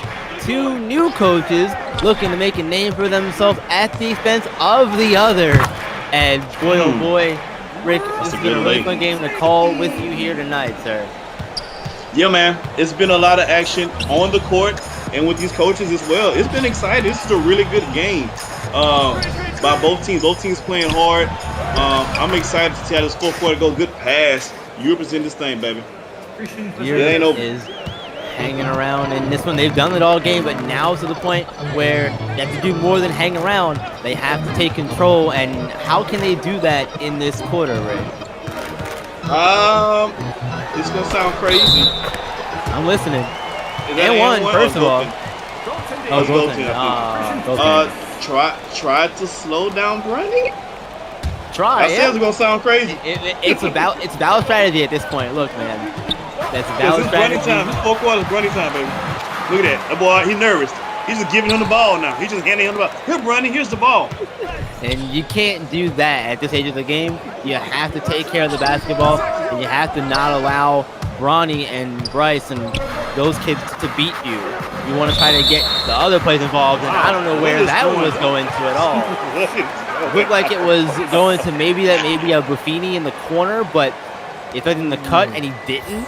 Got cut off. Nah, it was good. I don't know. That was going to the locker room. I don't know where that ball was going. That's 2 plays in a row where Europe just got butterfingers. I don't know what's going on right now in Europe. Was not good at all. But we have between this game tonight and tomorrow we'll be back a little early in the morning, 8 a.m. on ESPN. We'll have SimWorld Atlantis playing host to SimWorld Africa. Africa coming off of their win against Run DMB, looking to win another game. Me and C spoke about that game. And hang on! Oh man! James wasn't having none of them, and then oh my God! And then running with the block. Wow! Ripping it back. Yep. Great defense here, and man, back to back. We've seen really great defense from both teams all game, pretty much. This game has race to 1 feel to it. It has a playoff feel to it. It really does. It has a real playoff feel to it. Shot there, fortunately, was not able to fall. Jumper does go though. It's a 4-point game. It's Carlos Buffini. It's that one to go.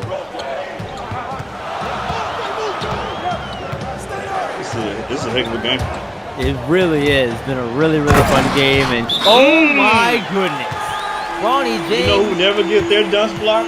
That guy. That kid right there, Bronny James, that I'm going to get my dunk back. 66-60, Showtime in the lead. I'm out on the floor. Timot Europe takes their first of the quarter.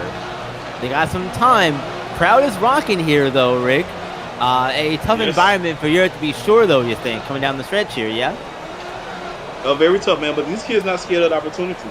They look like they're poised and ready to go make a run. Shout out to all the players. Shout out to both the coaches who's doing a hell of a job coaching their game tonight too. This has been a really, really exciting game. Again, this is the first game I've seen later in the season that has a race to 1 feel to it. So that's the players and the coaches and the atmosphere making that happen. And you know, this is like you said, Rick. This has a race to 1 feel, and these are the kinds of games that we as commentators love to be a part of because these are special.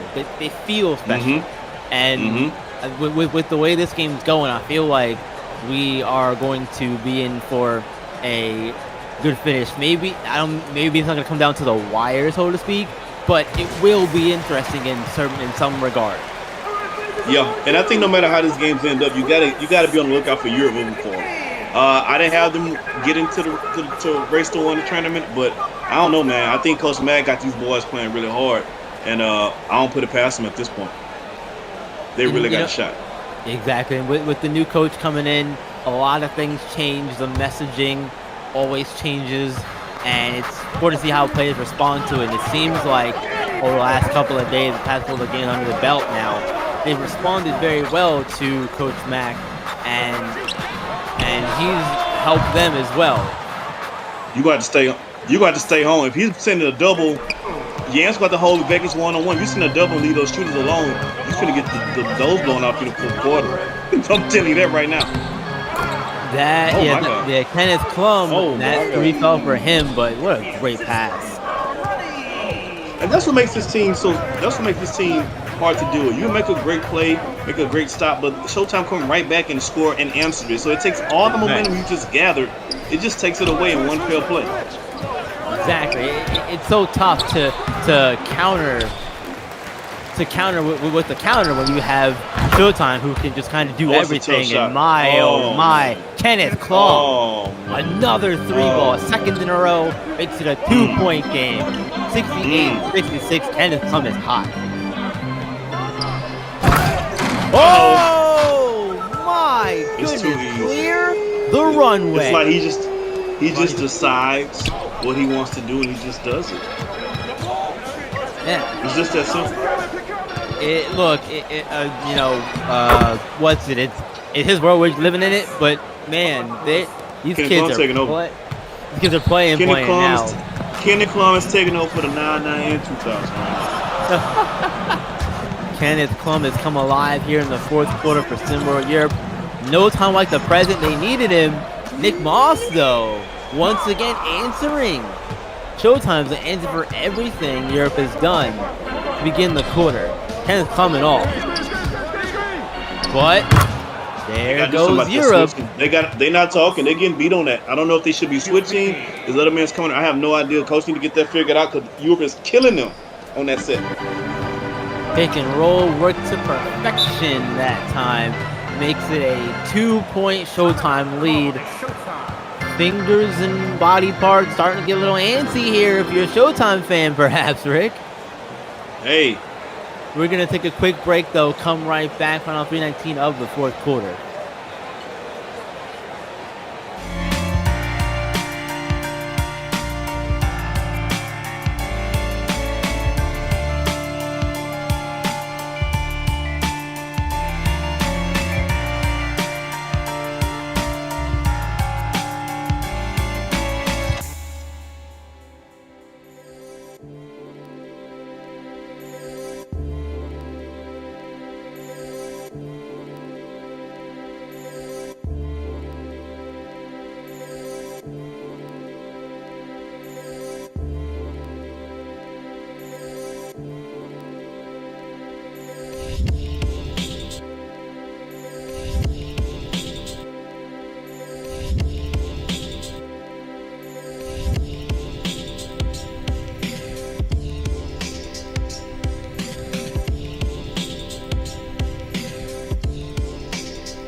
Welcome back to the fourth quarter here. Showtime 2-point game here. Man, this Rick, I didn't expect it to be a 2-point game to this point. I said it earlier that I didn't think it was going to come down to the wire, but maybe I'm wrong. You know, a lot this season. I knew it was going to surprise me. I knew it was going to be a tough game. I couldn't predict how close it was going to be. I knew Europe wasn't out of it at 13-2 though. I knew that. Because they just have too many shooters on the team. So this is a really good game. Again, for Europe, they're playing desperate right now, which is what you need. And for Showtime, they're trying to keep it rolling. Player of the game, I don't know. Yeah. I mean, I guess you got to assume who's going to win. So who's your player of the game? I got to go with Bronny, right? So, yeah, if Showtime wins, it's Bronny. If Europe wins, it's, for me personally, it's Vekic. He has a double-double right now. It's 14 points, 10 rebounds. So that, for me, is always going to have an edge, personally. Yeah, I will go with Klum. I think Klum kept them in it right now. Vekic is 5 for 16. Yeah, he got 14, but it's an ugly 14. Klum is not a bad pick at all. But Henrik Vekic just tied the game up, though, at 72 with his last bucket there. Boy, oh boy. This one is going to be good. Don't go anywhere, folks. Bryce for three. It's good. Much in the clutch, my G. Coming up big in the clutch. 75-72. Bryce has 18 and 18 points for Bryce James. And another easy interior bucket from Carlos Buffini on the pick and roll. Speaking of pick and roll, brotherly pick and roll right there. Free some space up for Ronnie to isolate. Bryce with it. Take over to Moss. Moss taking it to his own hands. Can't get it to go this short. Okay, you can take the lead right here. He sure can. Kenneth Klum, ball in his hands. Been big for him in the quarter. Passes it off to Buffini. Inside to Fazakis. Spin move, Fazakis. Good D. Great defense. I don't know if you wanted to try Yams to take the lead, right? You could have picked on somebody else, but hey, you got to do what you got to do. Yeah, sometimes you just gotta take what's there, and that's what they had in the situation. But Moss got inside and couldn't finish though. 1 point game still. Showtime out in front, and great pass out of the shot. Victor with the behind the back. Fumbled. Victor's crazy. Come for three. He got it. Oh, big three. Kenneth. Somebody missed an assignment. 2 points. Oh, you Kenneth Fun. 2 point Europe lead now.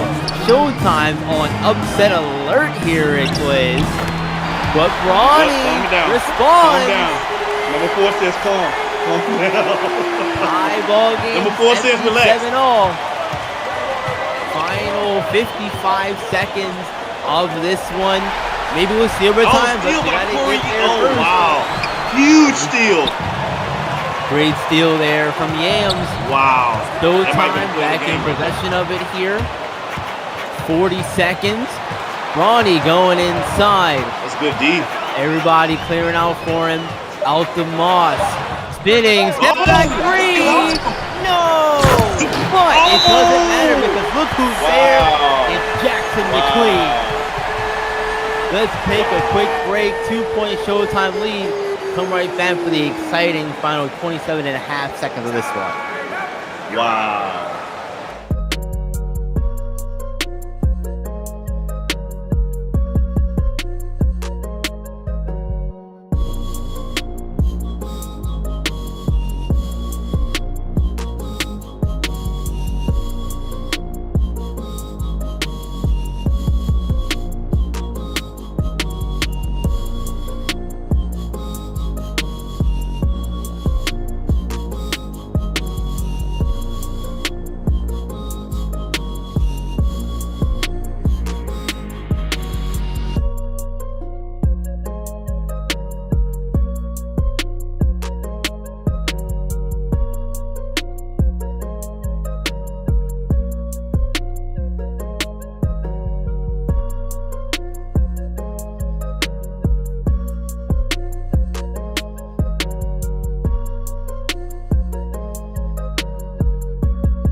Welcome back, everyone. 79-77.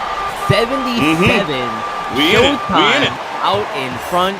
But boy, Europe is not going to go quietly in this one, Rick, at all. Yo, Europe has earned the right to be here with 27 seconds left. I'm interested to see what Coach Mack is going to call up. And I'm interested to see what Coach Jordan is going to draw up from the defensive side. I assume Europe's going to take the last shot. It's a 3-second difference between the game clock and the clock on the timer. So I'm sure they're going to hold it for the whole time just in case they do make it. They don't leave Showtime with a lot of time to answer. You see, you would think that would be the smart thing to do, and I agree with you there. But we've seen plenty of times this season some questionable decisions by the players on the court. And I think that if you're Coach Mack in a situation, you tell them, look, like you said, Rick, we're taking all this time on the shot clock. And if we score, we're not leaving them any time to do anything else. Who's taking the final shot, though, Rick? Honestly, I ran a 2-man game with Papa, and Bekic. Papadopoulos, is that his name? Is that pronounced? Yes, Papa. 2-man game with those two, trying to get one of them off. If Showtime does not read correctly or switch correctly, it can be an easy basket. Right, that makes sense. We'll see what happens here. Play getting ready to resume with Europe in possession of the ball. And they'll get it here in half court, over half court. Is Bronny not in the game? With 27 seconds left? Not see him on the floor, no. That is wild, son. Bekic inside, battling Corians. Gonna put up a shot. Oh, good defense. And off the rim, no good. But Bekic stole it. He stole it. My God. We get a final chance here, a second chance. We'll see what they can do with it. 7 seconds. He'll give it to him again. With it. Inside. Yams doesn't stop him. The shot falls. And Showtime. What happened? Showtime has not held the lead. Europe has it with 3 seconds left. Thanks to Henrik Bekic and his second effort over Corians. What's happening? How did he get the ball? Was it a magic trick? What happened? Corians got the rebound. Did he tickle? Henrik Bekic just snatched it out from him, and no, this is mine. I'm doing this again. Let's try this again, and it worked the second time. Second time's the charm. That's two shocking things. Europe. Two shocking things. One, Bronny was on the bench, and then two, that last sequence of him getting the ball back. That's crazy. You know, Rick, that's not the first time we've seen that happen this season with Showtime. With the game being in the clutch like this, and Bronny and or Bryce or both are not on the floor. But there's still time left. They are gonna get the ball up here at over half court. So you gotta give it a 4. It's easy. You gotta give it a 4. 3 seconds left. You gotta give it a 4. If I'm Europe, I'm denying 4. Well, I'm letting anybody else try to beat me besides 4. We're gonna see if we're gonna get overtime. Not on the court Here. Yep. Oh my God. Bryce James is on the court, but not Bronny. I think Coach is about to get fired. I think Coach is about to get fired from his job. The shortest tenure. Coach is about to get fired on his job.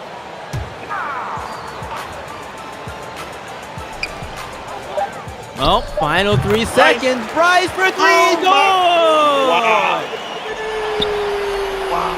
Bryce James wins the game for Showtime on a buzzer beat, a near buzzer beater. Oh my God! Coach went from being fired to being a hero in about 3 seconds. Simply amazing! What a phenomenal game this was. For Rick Blaze, for everyone here in the Cinema production team, I'm not going nowhere. Have yourself a wonderful rest of your night. And as always, until next time, folks, see the game, be the game. Wow.